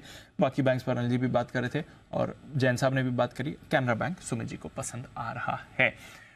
ऐसी एक जुड़ी खबर है, पीएसयू बैंक्स नहीं बट बैंकिंग सेक्टर को राहत है और टेलीकॉम कंपनीज में थोड़ा एक्शन हो रहा है, और स्पेशली इंडस टावर्स। जरा इस स्टॉक को आज देखिए, जबरदस्त उछाल आपको इंडस टावर्स में आते हुए दिखा है। नतीजों के बाद यहां पर एक्शन नहीं आया था, बट आज एक्शन आते हुए दिख रहा है। क्या हुआ है इंडस टावर्स में पर्टिकुलरली जो मूव आ रही है, और क्या सिर्फ इंडस टावर्स तक ये मूव लिमिटेड है या और स्टॉक्स भी होने चाहिए आपके रेडार पर? आइए जानते हैं कुशल के साथ। कुशल बताइए। देखिए दीप, 9-10% का इंट्राडे मूव इंडस टावर में कभी आ जाए तो कुछ न कुछ तो खबर यहाँ पर बनती है। अब खबर के लिहाज से, नंबर्स के एस्पेक्ट से आपने जैसे कि बताया कि उसका रिएक्शन तो नहीं है, पर कॉन कॉल में जिस तरह की बातें कही गई थी मैनेजमेंट के द्वारा, वो कहीं ना कहीं एक बड़ा ट्रिगर पॉइंट यहाँ पर बनता हुआ दिख रहा है। सबसे पहली बात इन्होंने ये कही है कि वोडाफोन आइडिया से जो चौथे तिमाही का बकाया है उसका बड़ा हिस्सा यानी कि सिग्निफिकेंट पोर्शन इनको ऑलरेडी मिल चुका है। तो जैसा कि इन्होंने अक्टूबर 2022 में अपना जो पेमेंट प्लान है, पेमेंट शेड्यूल है, वो बताया था इंडस टावर के बोर्ड को, और उन्होंने इस चीज का अप्रूवल दिया था कि 100% पेमेंट्स जनवरी ऑनवर्ड्स जो भी बिलिंग रहेगी वो आप करते हुए दिखेंगे। और ये अप्रैल महीने का जो कॉन कॉल है इसमें इन्होंने अपडेट दिया है कि जैन से मार्च तक का जो वोडाफोन आइडिया का इनका बकाया है उसका सिग्निफिकेंट पोर्शन मिल गया है। ये क्लियर कट इंडिकेट कर रहा है कि अभी के लिए जिस तरह की शेड्यूल पहले बनाई गई थी अक्टूबर 2022 में वो कंटिन्यू होती हुई दिखेगी। इनफैक्ट ये भी चीज़ का क्लैरिफिकेशन आ गया है कि वोडाफोन आइडिया से भुगतान का जो शेड्यूल है उस पर कोई भी नया प्लान नहीं मिला है। तो आगे के लिए यानी कि जो भी दिसंबर 2022 तक का भी भुगतान ये करने वाले थे पार्ट पेमेंट के हिसाब से, वो भी आई थिंक ऑन ट्रैक है, जिस वजह से ये कॉमेंट्री इन्होंने की है। स्थिति हालांकि अब यही देखना है कि वोडाफोन आइडिया के पास पैसे कहाँ से आते हैं, क्योंकि लगातार फंड रेजिंग को लेकर इनकी अभी भी अनिश्चितता बनी हुई है। पर अच्छी बात यह है कि इंडस टावर जो कि इनका सर्विस प्रोवाइडर है, उनकी तरफ से ये चीज क्लैरिफिकेशन आ रही है कि वोडाफोन आइडिया की तरफ से जो पेमेंट आनी चाहिए वो अभी पेमेंट का जो फ्लो है वो जारी है, और जुलाई 2023 तक ये भुगतान करने का इन्होंने प्लान सामने रखा है। तो देखना है कि ये उस चीज को मीट कर पाते हैं या नहीं। पर पहले जो 3 महीने हैं कैलेंडर ईयर 2023 का, वो तो इन्होंने पेमेंट स्ट्रक्चर वाइज मीट कर लिया है। तो टाइमली पेमेंट आ रहा है, ये एक सबसे बड़ी खास बात है इंडस टावर के लिए। बकाया एंड सबसे बड़ी बात है कि जो प्रोविजनिंग ये लोग ने की है, अब हो सकता है कि आगे चलकर वो रिवर्स होती हुई भी नजर आए, तो राइट बैक भी आ सकता है उसका। ओके, जबरदस्त मूव इंडस टावर पर आपको आती हुई भी दिख रही है। आईडीएफसी फर्स्ट बैंक भी देख लीजिए, आई थिंक शायद उसी की वजह से आईडीएफसी फर्स्ट बैंक में भी आपको बढ़िया एक्शन बनते दिख रहा है। हालांकि कुछ ब्लॉक डील्स भी हमने इस काउंटर में होते देखी थी। देखिए जबरदस्त एक्शन है, इसके भी नतीजे भी आने वाले, नतीजों का भी अनुमान आपको बताएंगे।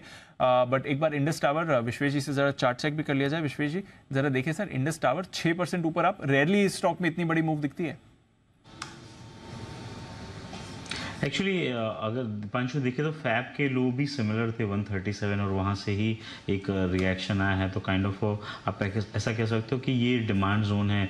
इनफैक्ट अगर आप थोड़ा हिस्ट्री में और जाते हो तो जो कोरोना के लोज थे, कोविड लोज 2020, वो भी 130 के आसपास थे। तो यहाँ पे definitely some sort of value buying emerge हो रही है। मुझे लगता है ओवरऑल ट्रेंड डेफिनेटली डाउन है, लेकिन अभी ये जो न्यूज़ बेस्ड मूव आ रहा है इसके चलते हम 170 तक का ये मूव कंटिन्यूएशन में देख सकते हैं। लेकिन फ्रेश एंट्री नहीं करनी चाहिए। अगर करना है कूल ऑफ आए तो करिए, और अगर आप कूल ऑफ मिलता है 150 145 की रेंज में तो एंटर करिए 145 के स्टॉप लॉस के साथ में। Then probably you have some chances of making money here. Indus towers पर रखिएगा नजर। आईडीएफसी फर्स्ट की भी करेंगे बात, क्योंकि ये काउंटर भी रेडार पर रहेगा। इसके नंबर्स भी आने वाले हैं, आपके लिए अनुमान भी लेकर आएंगे नंबर्स का। By the way Anil ji, एक बार इंडिया विक्स देख लीजिए सर, 5% नीचे है।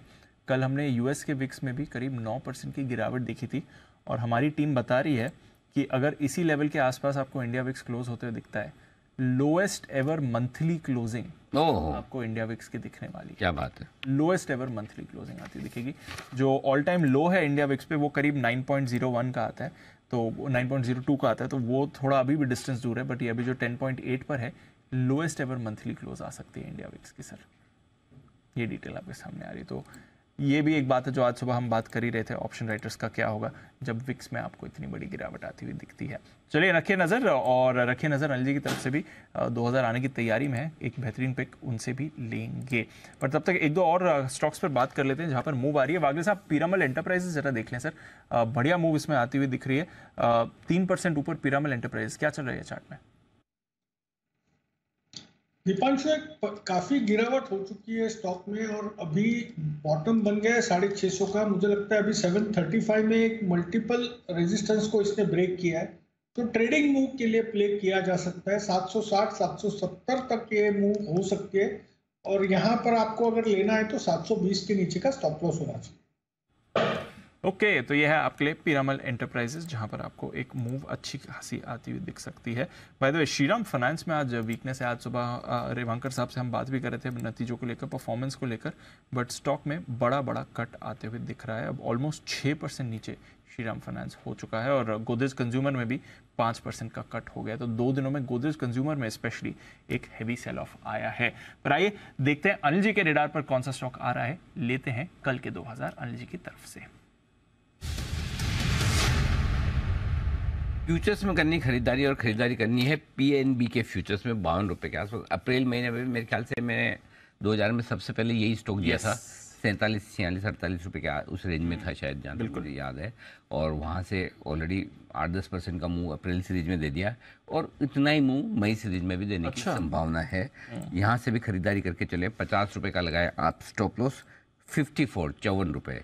56 हाफ, 56 रुपए 50 पैसे और 58, ये 3 टारगेट इस सीरीज के लिए लेकर चले। 7 मई को शायद मेरे ख्याल से रिजल्ट है। सरकारी बैंकों के रिजल्ट मजबूत आएंगे, तोड़फोड़ होंगे। और मैं बार बार कह रहा हूँ, जो सरकारी बैंक आपको पसंद हो, SBI पसंद हो, PNB पसंद हो, बैंक ऑफ इंडिया आपको पसंद हो, जम्मू कश्मीर बैंक पसंद हो, कैनरा बैंक पसंद हो, आपको जो ठीक लगे वहाँ खरीदारी करके आप शांति से बैठिए। और सबसे बढ़िया बात यह है इसके केस में कि आप आराम से डिलीवरी लेकर बैठ सकते हैं। मैं छोटा बैंक इसलिए दे रहा हूँ ताकि अगर 50 रुपए का शेयर है, आपको जरूरी नहीं कि लोट ही खरीदना है। आप 100 शेयर, 200 शेयर, 500 शेयर, जितनी अपनी श्रद्धा है उतना आराम से लेके बैठिए। लास्ट टाइम यही बोला था आपने। बिल्कुल, लास्ट टाइम यही, ताकि क्या है कि है ना, कैश में लेने में आपका है ना, रोज भाव ऊपर नीचे होने में कि आपको टेंशन नहीं आती। नहीं तो लोट साइज भी बड़ी होगी, आई एम श्योर 50 रुपये का, तो फिर थोड़ा भी ऊपर नीचे हो तो तनाव आ जाता है। तो आराम से डिलीवरी की जितनी आपकी क्षमता है उतना ले, और छोटी क्वांटिटी बड़ा मुनाफा, ये स्ट्रेटेजी से चले। 11 अप्रैल को आपने रेकमेंड किया था, तब 48 पर था, 48 के आसपास, 48.5, 49.5 और 51 के 3 टारगेट थे। उसके ऊपर ट्रेड करा है, 52.5 पर इस समय ट्रेड कर। बिल्कुल, तो ये अब वो पुराने तीनों टारगेट अप्रैल के आने के बाद अब मई के 3 टारगेट इसको अचीव करने हैं। और आपको याद होगा कल या परसों में हम ये बात कर रहे थे, सारे सरकारी बैंक और कई सारे मिड कैप 10 से 15% की तेजी के लिए तैयार हो रहे हैं, depending on stock to stock. 10 से 20% की तेजी के लिए तैयार हो रहे हैं और बढ़िया है, आप एंजॉय कीजिए और क्या है। तो पीएनबी ये खरीदारी करने की राय है। और पीएनबी के चार्ट पे किसी से तो राय ली जाए। एक सरकारी बैंक किसने आज रिकमेंड किया है, उसी वो जिसने किया हुआ, अच्छा कुणाल, अच्छा वो सुबह दिया भी था कुणाल जी राकेश जी ने, आपने रिकमेंड किया था PNB. Yes sir, chart corner pick था 55 के टारगेट्स। बिल्कुल तो बोलो ना फिर। बिल्कुल अनिल जी, मैंने और राकेश जी ने आज अनिल जी बोल रहा हूं मैं कि बिल्कुल आज ही सवेरे मैंने और राकेश जी ने पीएनबी, आपने भी अभी रेकमेंड किया अनिल जी, बहुत हृदय को प्रसन्नता हुई। और अनिल जी मुझे लगता है कि 55 रुपए का जो हमने टारगेट दिया है अब उसको बढ़ाना पड़ेगा। तो मेरी राय में अब ये 57 तक चला जाएगा। तो 57 पर अगला मेजर कंजेशन है। अब लगता है वो लक्ष्य भी दूर नहीं। ओके, तो यह है आपके लिए पीएनबी। यहाँ पर आज हमने 18 लाख शेयर्स की ब्लॉक डील भी होते हुए देखी है और अब स्टॉक अनिल जी के रेडार पर भी है। बैंक्स फ्रंट एंड सेंटर है। 2:30 बजे की स्ट्रैटेजी में हम देख रहे थे बैंक निफ्टी थोड़ा नेगेटिव टेरिटरी में आया था, वहां से 150 अंकों की छलांग आपने बैंक निफ्टी में आती हुई देखी है। तो जबरदस्त मूव आई है बैंक निफ्टी में, जो निफ्टी को भी 18,000 के ऊपर ले गई। 18,035 का जो लेवल अनिल जी आपने बात भी करी थी, एग्जैक्टली वहां पर आपको निफ्टी भी आते हुए दिख रहा है। और पिछले कुछ मिनटों में कई सारे बैंक्स में दमदार खरीदारी है। पीएनबी में तो हुई, तो एसबीआई में भी खरीदारी हुई है, बैंक ऑफ बड़ौदा में खरीदारी हुई है, इंडसइंड बैंक भी थोड़ा एक्टिव हो रहा है, आईडीएफसी फर्स्ट में भी आप थोड़ा एक्शन देख रहे हैं, और कोटक जिसके नतीजे कल आने वाले हैं ये भी थोड़ा स्टॉक एक्टिव होते हुए दिख रहा है। तो कई सारे काउंटर्स हैं जहां पर मूव है। सिर्फ 2 बैंक निफ्टी काउंटर्स हैं जो नेगेटिव टेरिटरी में। एक आईसीआईसीआई बैंक हल्की गिरावट के साथ ट्रेड कर रहा है, और एक एक्सिस बैंक जो आज की तेजी में बिल्कुल पार्टिसिपेट नहीं कर रहा है। तो हमने सोचा क्यों ना इस समय सही वक्त है बात करी जाए एक्सिस बैंक की। और आपको क्या करना है, ये जो बाकी बैंक्स की तेजी है, क्या इसमें भी एक्सिस पार्टिसिपेट करेगा तो बुल होना है, या फिर गिरावट आ रही है नतीजों के बाद बेयर होना है। Bull versus bear Axis bank में वरुण और नुपुर है हमारे साथ तैयार। इंटरेस्टिंग कॉम्बो है ये। एक्सिस बैंक और वरुण है बुल और नुपुर है बेयर। ओके वरुण, आप शुरुआत करो। चलो तो अनिल जी, डेफिनेटली तो बुलिश होने का सबसे बड़ा रीज़न तो इसमें यही है कि कंपनी के नतीजे जो थे वो अच्छे थे, उसमें कोई दिक्कत की बात नहीं थी। आप देखिए एनआई में अच्छी खासी बढ़ोतरी थी, एडवांसेस करीब 19% के आसपास बढ़े, डिपॉजिट ग्रोथ 15% के आसपास कंपनी ने डिलीवर की, ग्रॉस एनपीएस नेट एनपीएस दोनों में अच्छी खासी कमी देखने मिली। और सबसे बड़ा रीजन बुल बनने का तो ये है कि ठीक है नतीजे तो सबने देखे, उसमें तो कोई डाउट नहीं है, सब प्रिंट होके आता है, लेकिन मैनेजमेंट की कमेंट्री अगर आप देखेंगे ना, और इनफैक्ट कल की जो कॉन्फ्रेंस कॉल थी करीब 1-1.5 घंटे कॉन्फ्रेंस कॉल चली और पूरी कॉन्फ्रेंस कॉल मैंने सुनी है। और देखिए ऊपर होता ये है ना कि जब भी मैनेजमेंट कॉन्फिडेंट नहीं होता ना तो आंसर देने में डगमगाता है, लेकिन जिस कॉन्फिडेंस से कल एक्सिस बैंक ने आंसर्स दिए, जितने भी एनालिस्ट लोगों ने क्वेश्चन पूछे थे, वो कहीं ना कहीं दर्शाता है कि कंपनी को भरोसा है कि हाँ हमारी ग्रोथ अच्छी है और ये अच्छी ग्रोथ जो है वो आगे टिकने वाली है। तो जो कॉन्फ्रेंस कॉल है वो सुन के मैं ज्यादा बुलिश हूँ more than results. Conference call में इतना कॉन्फिडेंस दिखाया लेकिन नंबर में तो नहीं दिखा वरुण, क्योंकि मैं इतने बेरिश क्यों मैं बता देती हूँ। एनआई की ग्रोथ जितनी अनुमान था उससे कम है, निम्स भी देखे तो वो भी वहां पर भी आपको मिस नजर आएगा। इनफैक्ट आईसीआईसीआई के और जब एचडीएफसी के नतीजे आए थे तो उनकी कमेंट्री में कहा गया था कि आगे चल के जो नेट इंटरेस्ट मार्जिन हैं वो मॉडरेट होंगे, लेकिन अगर इसी क्वार्टर में एक्सिस के मॉडरेट हो गए तो आने वाले में तो अंडर परफॉर्मेंस दिखेगी पीयर से। तो सबसे बड़ा रीजन यही है। साथ ही साथ जो सिटी के साथ जो एक्विजिशन हुआ था उसके चलते कंपनी ने इस बार घाटा भी दिखाया, तो ये भी एक चिंता का क्वेश्चन बन गया था कि इतना बड़ा घाटा इसी क्वार्टर में आते दिखाए। तो मार्जिन पे दबाव था। एनआईआई की ग्रोथ अनुमान से थोड़ी सी कम थी, इनफैक्ट पियर्स ने ज्यादा आउट परफॉर्मेंस दी थी, एक्सिस ने थोड़ी अंडर परफॉर्मेंस दी। आने वाले क्वार्टर्स में जब सारे मैनेजमेंट बोल रहे कि मॉडरेट होगी नेट इंटरेस्ट मार्जिन, इस क्वार्टर में ही अगर हो गई इस बैंक की तो आगे चल के क्या होगा? देखिए आगे चल के ग्रोथ होगी, और ग्रोथ होगी एडवांसेस में, ग्रोथ होगी डिपॉजिट में, जो कि कंपनी ने साफ कहा है। इस कंपनी ने कहा है कि वैसे भी देखिए जो आपकी ओवरऑल डिपॉजिट ग्रोथ रहती है वो कभी भी इतने लैग के साथ नहीं आती जिस लैग के साथ अभी देखने मिली थी। तो उनका कहना है कि आगे चल के डिपॉजिट ग्रोथ अच्छी खासी रहने वाली है। और साथ ही साथ इनका कहना है कि सिटी का जो इन्होंने एक्विजिशन किया था ना उसका केवल 1 महीने का इम्पैक्ट जो है वो फिलहाल इस बार के क्वार्टर रिजल्ट्स में देखने मिला है। जब ये सारा का सारा इम्पैक्ट आएगा तो आप सोचिए इस कंपनी की जो ओवरऑल बुक है उसमें किस तरह की ग्रोथ देखने मिलेगी। तो वो भी एक पॉजिटिव पॉइंट है जिसको शायद बाजार फिलहाल मिस कर रहा है। लेकिन सिटी के नुकसान को एक साथ बुक्स में लेना ये भी तो बाजार क्वेश्चन ही कर रहा है, एक ही बार में क्यों इतना लिया गया। इसके अलावा भी अगर आप देखें तो कासा में तो बढ़ोतरी हुई है लेकिन मार्जिन पे फिर भी दबाव बना हुआ, जिसकी चिंता अब बाजार लेके चल रहा है। तो ग्रोथ अगर मार्जिन को प्रेशर में डाल के अगर ग्रोथ आ रही है तो एक बहुत बड़ा सवाल बन जाता है आने वाले क्वार्टर्स में। लेकिन इसके बावजूद कुछ ब्रोकरेज हाउस है जिन्होंने इसको पसंद किया और प्राइस टारगेट बढ़ाया है, भले 40-50 रुपए बढ़ाया है लेकिन बढ़ाया है। आप देखिए जेफरीज 1000 रुपए 1100 रुपए से बढ़ा के 1150 के आसपास का प्राइस टारगेट दिया, और मॉर्गन स्टैनली तो पहले से कह रहे कि 1200 तक स्टॉक पहुंच जाएगा, इसमें बने रहिए आप।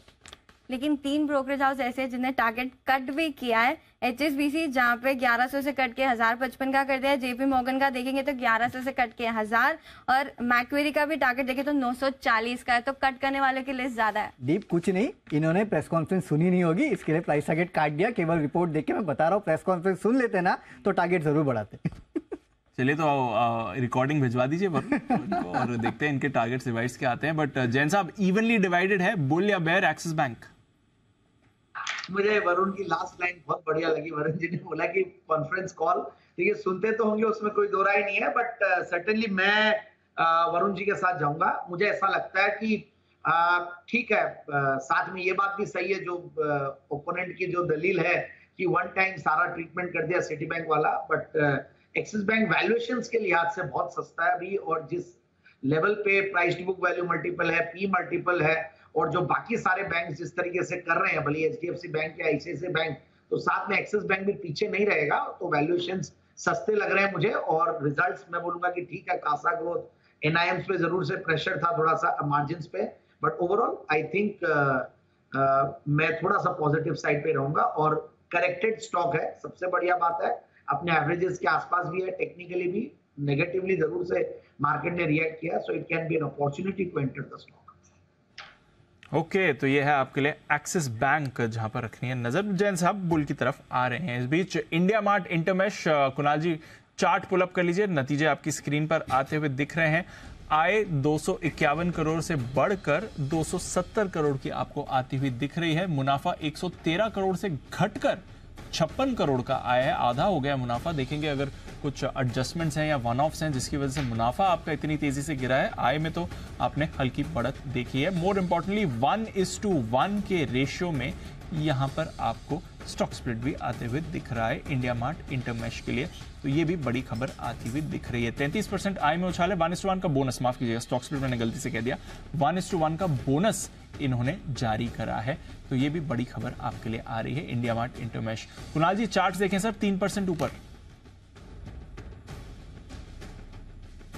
देखिए इसमें एक बहुत अच्छा सुधार हुआ है इस चार्ट में दीपांशु। काफी अरसे के अंडर परफॉर्मेंस के बाद स्टॉक में वापस एक आउट परफॉर्मेंस देखने को मिल रही है, साथ में हायर बॉटम्स की श्रृंखला है, एवरेजेस के ऊपर स्टॉक ट्रेड कर रहा है। तो जिनके पास है बने रहने की मेरी राय है। कोई खरीदारी का फ्रेश ट्रिगर चार्ट पर नहीं दिखता है मुझे, लेकिन अगर पहले का आपने लिया है तो बिल्कुल बने रहे। एक स्टॉप लॉस रख लें यहाँ पर 5200 रुपए के आसपास। मुझे लगता है कि अगर ये तेजी कायम रही तो यहाँ 6000 के भाव भी आते हुए दिख सकते हैं। तो 1:1 का बोनस है। नंबर्स ऑपरेशनली अच्छे नहीं दिख रहे हैं। आय में आपने हल्की बढ़त जरूर देखी है, बट उसके सामने मुनाफा इनका घटकर आया है। आई थिंक एडजस्टेड मुनाफा देखेंगे, शायद वन टाइम एडजस्टमेंट है जिसकी वजह से मुनाफे में आपने गिरावट देखी है। एडजस्टेड मुनाफा इसका देखेंगे, और उसके अलावा कामकाजी तौर पर भी थोड़े कमजोर नतीजे दिख रहे हैं इंडिया मार्ट इंटरमेश के। तिमाही दर तिमाही इसका हम कंपैरिजन करते हैं, ये जरूर ध्यान रखिएगा। आइए सुमित जी के पास चलते हैं और लेते हैं सुमित का सुपरहिट।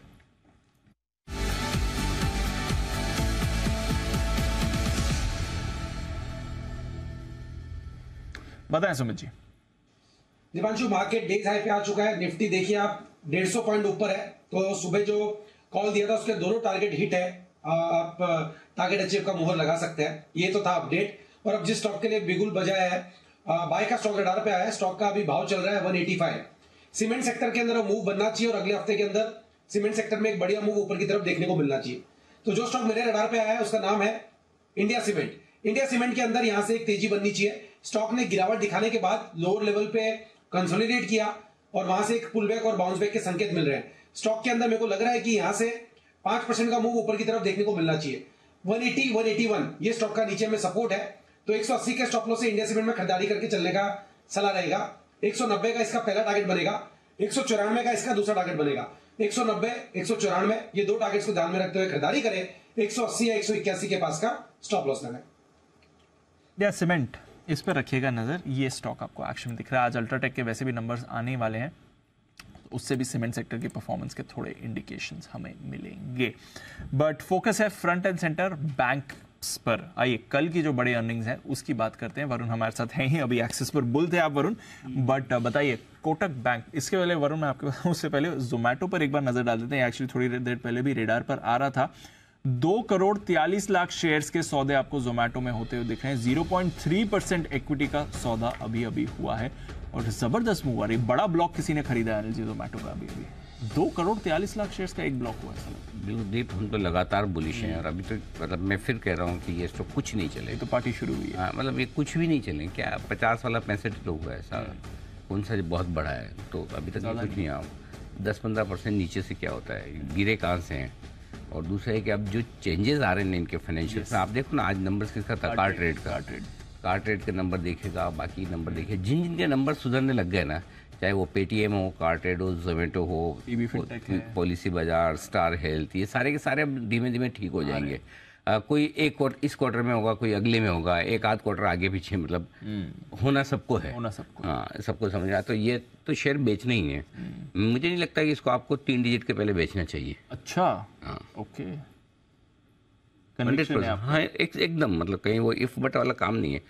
नेचुरली आजकल में नहीं होगा, 6 महीने साल भर जो लगेगा 3 डिजिट का मतलब यहाँ से 50% के रिटर्न होते हैं। तो साल 1.5 साल लगाए तो कोई बड़ी बात नहीं है। 2-3 क्वार्टर के रिजल्ट देखने होंगे, बढ़ देगा परफॉर्मेंस। लेकिन आ रही है परफॉर्मेंस सब इन स्टॉक्स में। जो बड़े इन्वेस्टर्स, नए इन्वेस्टर्स जो आ रहे हैं ना, वो डिफरेंस कर रहे हैं, क्योंकि वो नई सोच के साथ आए हैं, नए विजन, नए लंबे समय के साथ आ रहे हैं और वो इस प्राइस में एंटर हो रहे हैं। तो उनके निकलने की प्राइस कुछ अलग होती है। जिन लोगों ने 2 साल 3 साल पहले किसी ने किसी प्राइस पे लिया, आज भी उनका अच्छा खासा पैसा बन रहा है और उनको निकलना ही है। हर आदमी अपना इन्वेस्टमेंट एक पीरियड के बाद मैच्योर करना चाहता है। तो जिनको निकलना है उनको निकलना है। लेकिन नई सेट ऑफ इन्वेस्टर्स जब आ रहे हैं और पुराने इन्वेस्टर्स की एग्रेसिव सेलिंग खत्म हो रही है, इसके साथ फाइनेंशियल परफॉर्मेंस आ रही है, भाव अट्रैक्टिव हो रहे हैं। ये सारी चीज़ें जो नए ज़माने के ई कॉमर्स कंपनियों के साथ हो रही है और इसलिए इनमें बदलाव है। इसलिए मैं ये बोल रहा हूँ कि अभी भी बहुत लोगों से नहीं लिया जाएगा, क्योंकि उनको लगता है कि पता नहीं परफॉर्मेंस आएगी नहीं आएगी। ठीक है, अपनी अपनी सोच है, लेकिन कम से कम जिनके पास है वो बेचे तो ना। आपका अगर नुकसान भी कम हो या हेयर उसमें प्रॉफिट बढ़े, वो भी क्या कम है। सो आई थिंक होल्ड करना चाहिए 100%। बिल्कुल होल्ड करिए और जोमेटो पर रखिए नजर। एक बार हिमांशु जी से चार्ट चेक भी ले लिया जाए। हिमांशु जी 65 के लेवल पर है और अच्छी मूव दिख रही है जोमेटो पर। चार्ट्स पर इंपॉर्टेंट लेवल्स बताएं सर।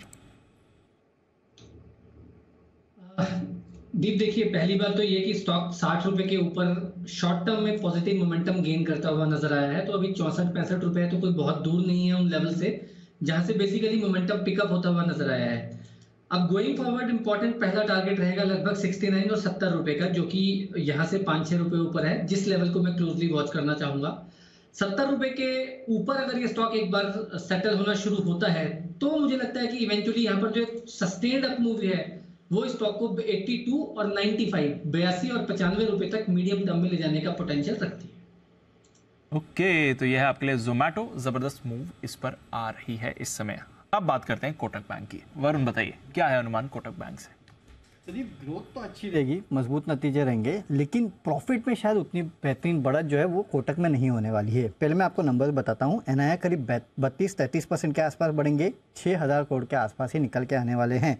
लोन ग्रोथ 20% की रहेगी, डिपॉजिट ग्रोथ 14 से 15%, क्रॉस एनपीए घटेंगे, नेट एनपीए फ्लैट रहेंगे।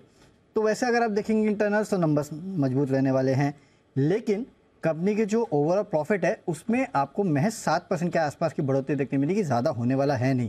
देखिए, कंपनी की जो मॉर्गेज और अनसिक्योर्ड डिपार्टमेंट है वहाँ पे तो अच्छी ग्रोथ होने वाली है, लेकिन एक दिक्कत की बात है, कुछ रिपोर्ट से सजेस्ट कर रही है कि प्रोविजनिंग और स्लिपेजेस जो है वो इस बैंक के शायद बढ़ सकते हैं, और अगर वो बढ़ते हैं तो जाहिर सी बात है इसका आपको इम्पैक्ट जो है वो मुनाफे पे देखने मिलेगा। इसके लिए कंपनी का जो मुनाफा है वो केवल 7% के आसपास बढ़ने वाला है, ज़्यादा बढ़ोतरी वहाँ होगी नहीं। और नेट इंटरेस्ट मार्जिन हो सकता है कि एक्सिस की तरह इस बैंक के भी थोड़े बहुत प्रेशर में रह सकते हैं, क्योंकि ये जो प्राइवेट बैंक्स है कुछ एग्रेसिव दिखाई दे रहे हैं कहीं ना कहीं अपने डिपॉजिट ग्रोथ को बढ़ाने के लिए, और उसका इम्पैक्ट थोड़ा बहुत जो है वो मार्जिन पे होते हुए दिखाई दे रहा है, जो आपने एक्सिस में भी देखा और हो सकता है थोड़ा बहुत वो कोटक में भी आपको देखने मिलेगा। ओके, तो देखते हैं कैसे नंबर्स आते हैं कोटक की तरफ से, बट इंटरेस्टिंग रहेगा बाकी दिग्गज बैंक के मुकाबले कोटक की परफॉर्मेंस कैसी रहती है। स्टॉक भी थोड़ा एक्टिव रहा ही है। विश्वेश जी, कोटक की बैंक पर, कोटक की चार्ट पर कोई राय सर? 1940 का लेवल इस समय कोटक बैंक। दीपांशु, मेरे हिसाब से बहुत ही उम्दा चार्ट है, और जो अगला लेवल है वो 1980, मतलब यहाँ से भी 50 रुपये ऊपर का है। और बैंक निफ्टी और निफ्टी दोनों अपने क्रूशियल रेजिस्टर, यहाँ पे 43,000 और यहाँ पे 80,000 निकला है। तो मुझे लगता है बैंक निफ्टी अगला लेवल 43,550 और निफ्टी का है जो अगला लेवल है वो 18,200। So Kotak is giving very good strength in my opinion आज पूरे दिन में। लेकिन कोटक का जो एक इम्पॉर्टेंट चीज़ नोट करने वाली है कि 2022 के एंड में और उसके जो इंटरमीडिएट हाइज है वो है 1987। तो मतलब 1980 ये लेवल है जहां पे कोटक शायद रुक सकता है, अगर वो निकला तो सीधा 2200। तो ये रिजल्ट को मैं शायद, जैसे वरुण ने कहा कि प्रॉफिट के लिहाज से थोड़े सॉफ्टर रहेंगे नंबर्स, बट मुझे ऐसा लगता है कि क्या कुछ ऐसा आ सकता है जिसमें 1980 1990 रेंज निकल जाए। In that case that would be a very very major breakout. और कोटक, दीपांशु, अगर आज मैं फंड मैनेजर हूं तो मैं देखता हूं कौन सा ऐसा बैंक है जो चला ही नहीं है।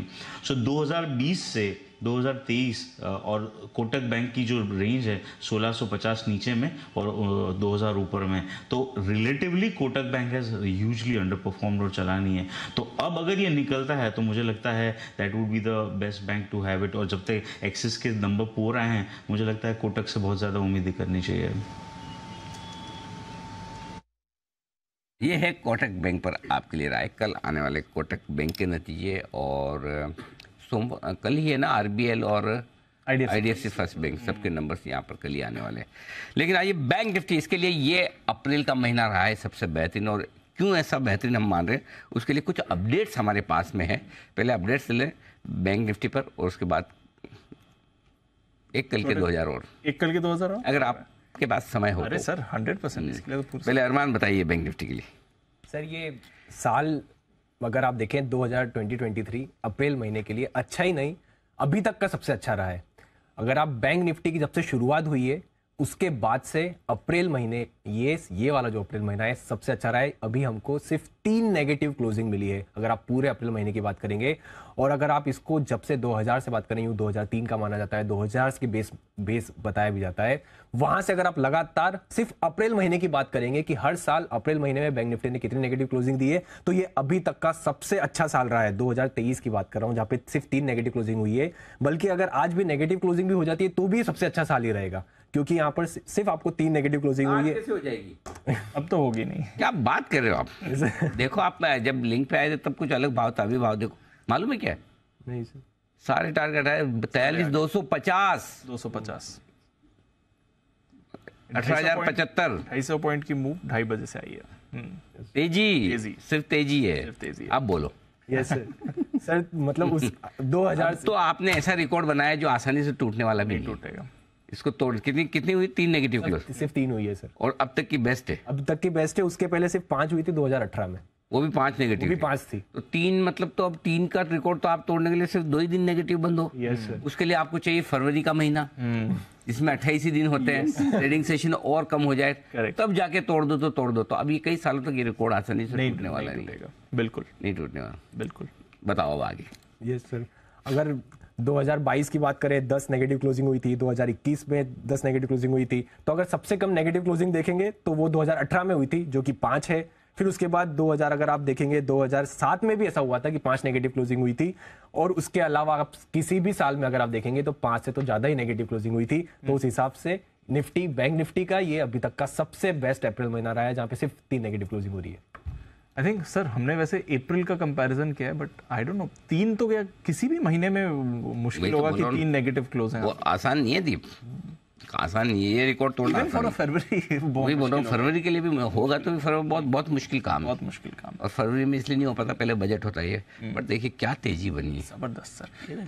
सुधर गया डाउ भी हमें देख के आगे रह गया, पूरा मूड में आ गया।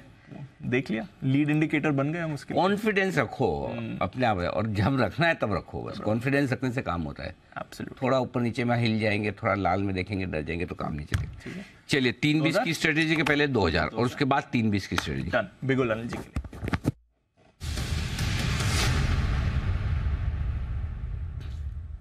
जी सर।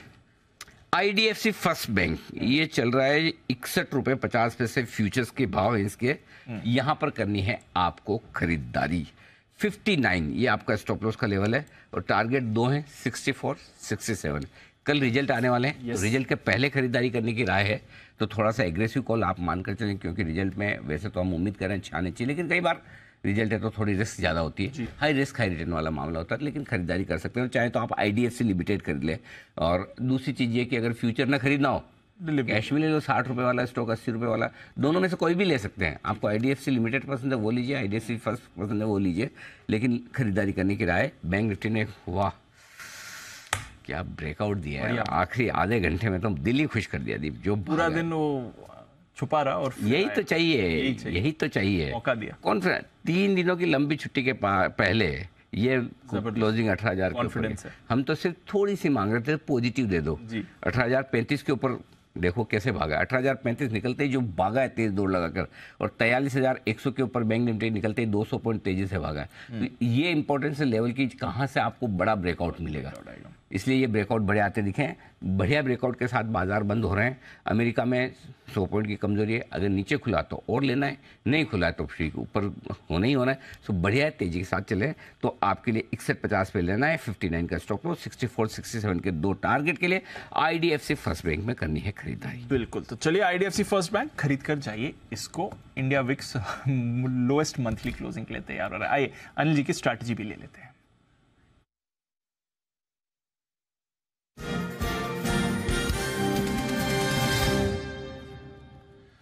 डाउ फ्यूचर्स मैं दूं अपडेट, मैं वही बोलने वाला था। नहीं दीप बोले क्या करना है, तुमने बोला पहले ही बोलूं। बता दो। व्यू सेम है दीप, कोई बदलाव नहीं है जो कल बोला था। हाँ, लेकिन एक चीज जरूर कहूंगा, इंडेक्स में हम मंडे को खरीदारी कर लेंगे, कोई दिक्कत नहीं है, तो बेचना नहीं है। क्योंकि सॉरी मंगलवार मंगलवार लंबा वीकेंड, मंगलवार को, सोमवार को छुट्टी है भाइयों। मुझे मालूम है आपको लग रहा होगा कि इतने बढ़िया मार्केट में छुट्टी क्यों आ गई, होता है फील, ऐसा होता है कभी कभी, लेकिन कोई बात नहीं, चिंता न करें। तो आज का यूएस है, सोमवार का है, 2 दिन मिला के अच्छा ही होना है, तो टेंशन ना लें और है पोजीशन रखें।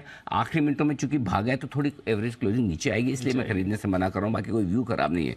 ये 18,200 18,265 के पहले नहीं रुकेगा। अभी भी यहाँ से 200-300 के बीच में कहीं कहीं जाकर वहाँ पहला पड़ाव है। आज सुबह तो दिया ही था हमने 200-250 करेक्ट, तो वो पड़ाव है, वहाँ तक पहुँचना है। और बैंक निफ्टी का पड़ाव जो है डीप 43,500 से 43,700 की रेंज का है, वहाँ पर थोड़ा रुकना है। उसके बाद लाइफ टाइम हाई 44,151 हमें लगाना है, आने वाले बहुत काम है। तो ओवरऑल तेजी की पोजीशन बनाए रखें। अगर आपको लंबे वीकेंड के हिसाब से हेजिंग करनी है 17,900 का पुट ले लीजिए अगर लेना है तो, और यहाँ पर 43,000 या 42,800 का पुट ले लीजिए आप बैंक निफ्टी पर अगर हेजिंग करके चलना चाह रहे हैं। शॉर्ट क्यों है शॉर्ट? होना नहीं चाहिए। अगर है डिसिप्लिन आप फॉलो करते तो काट लीजिए। नसीब और किस्मत पे ज़्यादा भरोसा करते कि नहीं मैं तो और देखूंगा 2 दिन, मंगलवार को डिसाइड करूंगा, तो आपकी मर्जी। देखिए कोई भी सही और गलत हो सकता है।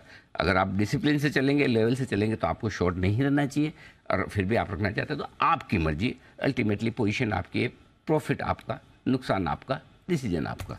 हमारी तरफ से कहने का काम है बस। ओवरऑल तेजी की पोजीशन बनाए। एक ही चीज़ फिर से कहूँगा, जो मिड कैप स्मॉल कैप पसंद आ रहे हैं ले लो प्लीज, ले लो, वो ले लो जो पसंद आ रहे हैं अच्छे। आपको कॉन्फिडेंस होना चाहिए जो मैं खरीद रहा हूँ सही खरीद रहा हूँ, बाकी किसी की मत सुनो, वो ले लो, पैसा आपका बन जाएगा।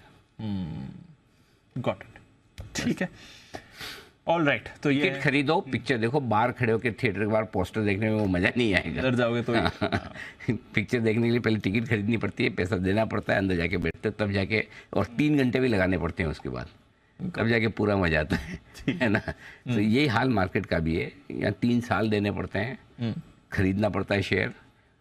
टिकट खरीदने का मतलब शेयर खरीदना ही है, करेक्ट। रिव्यू पढ़ने, जैसे रिव्यू पढ़ के जाते हो वैसे रिसर्च रिपोर्ट पढ़ के जाते हैं, शेयर सेम है। ओके, तो ये है आपके लिए निफ्टी पर अनिल जी की राय। 18,083 अनिल जी बात कर रहे थे, आप 18,035 तक आ जाए तो अच्छी मूव मानी जाएगी। अब तो ऑलमोस्ट 18,100 पर आ गए, तो 18,000 क्रॉस करने के बाद भी एक ज़बरदस्त ब्रेकआउट आया है बाजार में। बट आइए, कल 2 बैंक्स के नंबर्स हैं जहां पर हमें करना है फोकस, IDFC फर्स्ट और RBL। बात करते हैं दोनों की। वरुण, IDFC फर्स्ट से करिए शुरुआत, बट दोनों की बात करिए। ठीक है दीप, तो IDFC फर्स्ट से शुरुआत करता हूँ, ऐसे अनिल सर ने तो बोल ही दिया है।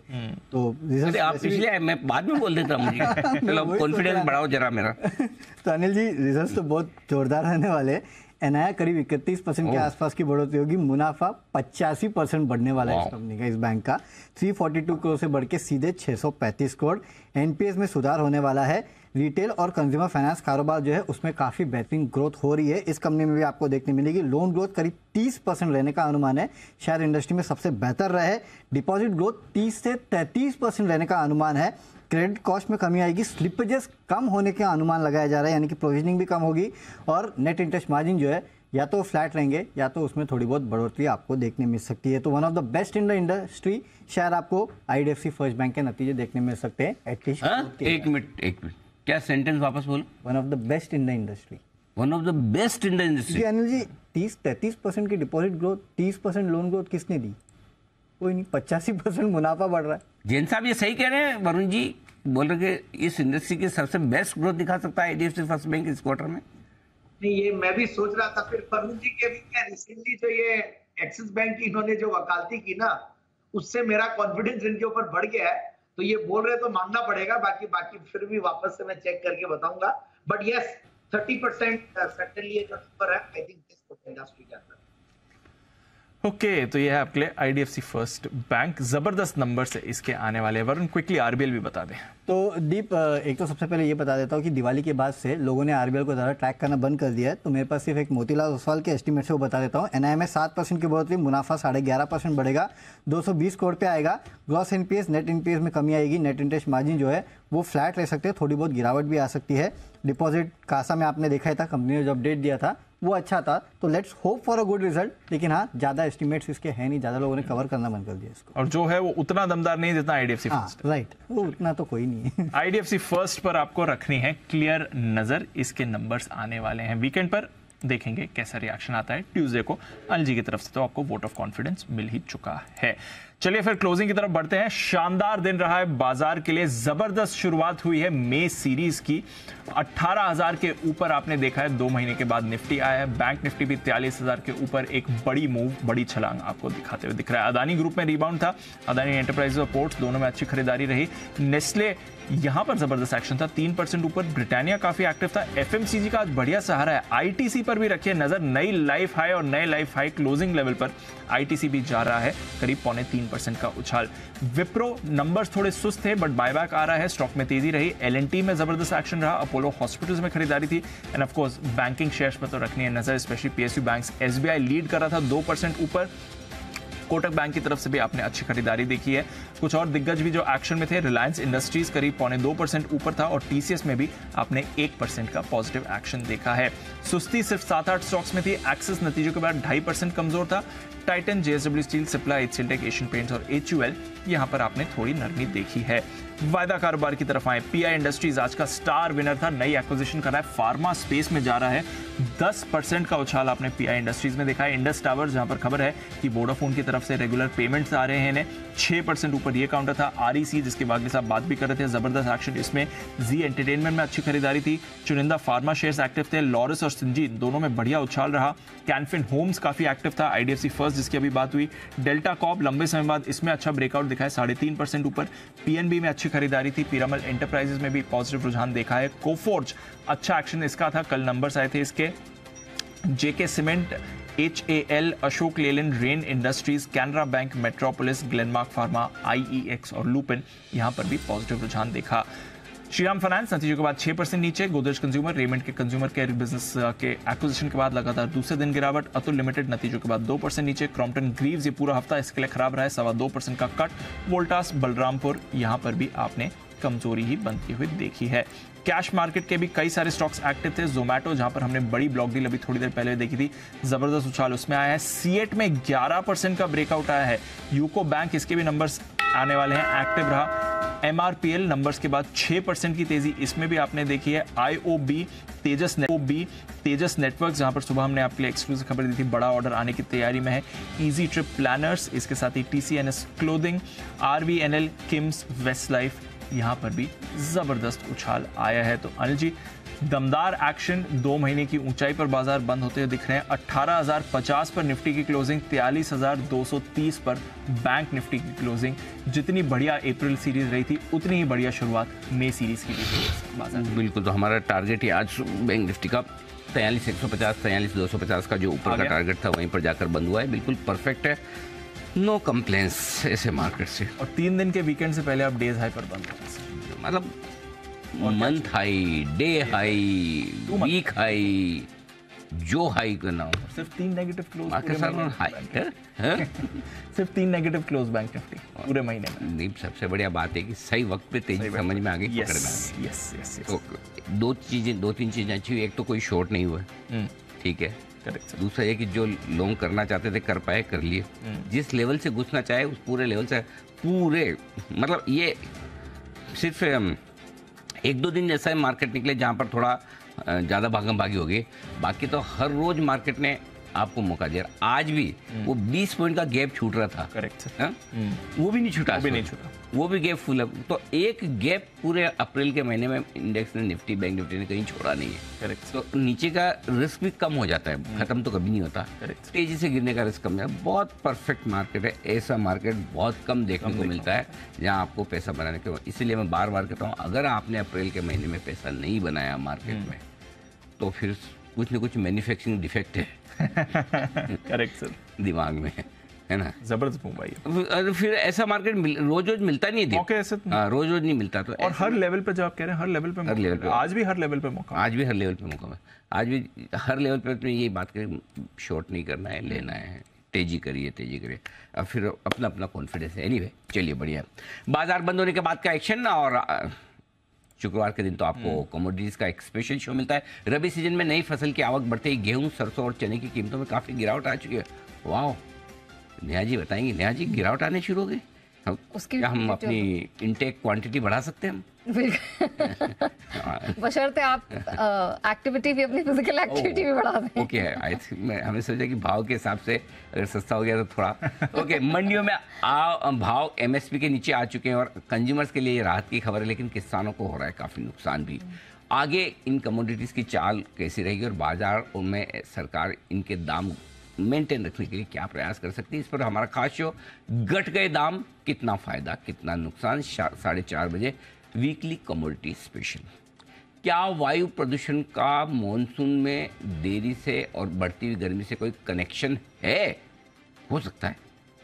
Indian institute of tropical metrology की स्टडी में ये बात सामने आई कि कमजोर मानसून के पीछे वायु प्रदूषण भी एक बड़ा कारण है। आज शाम 6 बजे आपकी खबर आपका फायदा में इससे पर होगी चर्चा, समझेंगे कि कैसे एयर पोल्यूशन मौसम के चक्र को प्रभावित कर रहा है, इसके क्या क्या खतरे हो सकते हैं, मानसून में देरी कैसे बढ़ा सकती है धरती का तापमान, इस पर जानेंगे, बातचीत करेंगे। हमारे साथ एक्सपर्ट्स का पैनल होगा। संचिता जिंदल जी होंगी जो पूर्व एडवाइजर पर्यावरण मंत्रालय से हैं, और जीपी शर्मा साहब आप तो जानते हैं उन्हें, प्रेसिडेंट है स्काईमेट वेदर के, और डॉक्टर विवेक कुमार प्रोफेसर है आईआईटी दिल्ली से। इन तीनों से करेंगे हम मुलाकात। पोल्यूशन बढ़ा, मानसून बिगड़ा। इसके बाद मनी गुरु, क्या म्यूचुअल फंड में एसआईपी की तारीख से तय होता है ज्यादा या कम रिटर्न? क्या महीने की किसी खास तारीख पर पैसा लगाने से अच्छी कमाई होती है, या फिर निवेश के लिए महीने का हर एक दिन कोई कभी भी लगाओ उस ठीक है समय, या एक समय फिक्स कर लेना ठीक है? इस पर आज हमारी खास चर्चा होगी। एसआईपी ऑन टाइम, मुनाफा हरदम। होंगे हमारे साथ पंकज मटवाल साहब और साथ ही हर्षवर्धन रूगटा साहब, इन दोनों से करेंगे आज हम मुलाकात। और रात 8 बजे हमारी prime time bulletin India 360 degree. सरकार ने हाल ही में नेशनल मेडिकल डिवाइसेस पॉलिसी 2023 को दे दी है मंजूरी। इसमें 1206 करोड़ की 26 परियोजनाओं को मंजूरी मिली है, और इसमें सरकार 714 करोड़ रुपए निवेश करने जा रही है। बात है कि मेडिकल उपकरणों का चीन से आयात हाल ही में काफ़ी बढ़ गया है और सरकार इसमें आत्मनिर्भर बनना चाहती है। तो क्या है ये पॉलिसी, कारोबार के लिए कितनी संभावना है, और मेडिकल उपकरण और स्वास्थ्य से जुड़े कुछ रोचक आंकड़ों के साथ होगा खास विश्लेषण। इंडिया 360 डिग्री की कवर स्टोरी में जरूर देखेगा। दवा भी अपनी, डिवाइस भी अपना, ये हमारी कवर स्टोरी रात 8 बजे। ओके, आइए तो एक जाने के पहले एक और वीकेंड पर, आप लंबा वीकेंड मना रहे हैं, तो एक अच्छा सा ट्वीट आपके लिए देके जाता हूँ ताकि आपका मन लगे। लेकिन इस ट्वीट का जवाब बहुत सोच समझ कर देना। हमारे सारे एक्सपर्ट्स हैं ना, आप लोग भी सुन लीजिए और एक बार जवाब देना है सबको, और बहुत सोच समझ के, ऐसे कुछ भी अंदाज से जवाब मत दीजिएगा। जरा ट्वीट लाइए, फिर मैं सामने रखता हूँ, एक बार सवाल पूछ लेता हूँ कि दीप आपको भी देना है, क्योंकि एक आध ऑप्शन आपका नहीं होगा, बाकी तो होंगे। अच्छा। कल इंटरनेशनल डांस डे है, नृत्य दिवस, अंतर्राष्ट्रीय नृत्य दिवस। तो आप डांस म्यूजिक पर करते हैं या किसी और के इशारे पर? और आपको सबसे ज्यादा डांस कौन करवाता है? ठीक है, अपना दुख दर्द आपको इस पोल में बताना है। ठीक है, आपका जवाब जो भी हो आप लिखिए। पहला स्टॉक मार्केट, दूसरा म्यूजिक, म्यूजिक से, तीसरा वाइफ या गर्लफ्रेंड, और चौथा आपका बॉस। ऑल पॉसिबल ऑप्शंस हमने दे दिए हैं। किसी किसी का, जैसे कुणाल जी, राकेश जी का अपना दोस्त भी हो सकता है कोई, वो हमने गर्लफ्रेंड बॉयफ्रेंड कॉमन समझ लीजिए टाइप्स, है ना। तो वहाँ से अगर आपका कोई और हो तो आप नीचे लिख कर भी दे सकते हैं, लेकिन अगर आपको लगता है इनमें से कोई है तो पार्ट से, लेकिन बहुत सोच समझ के जवाब दीजिएगा, बहुत इंटेलेक्चुअल क्वेश्चन है। तो जरा, हाँ, कहाँ है एक्सपर्ट साहब? दिखाइए जरा हमारे सारे लोगों को।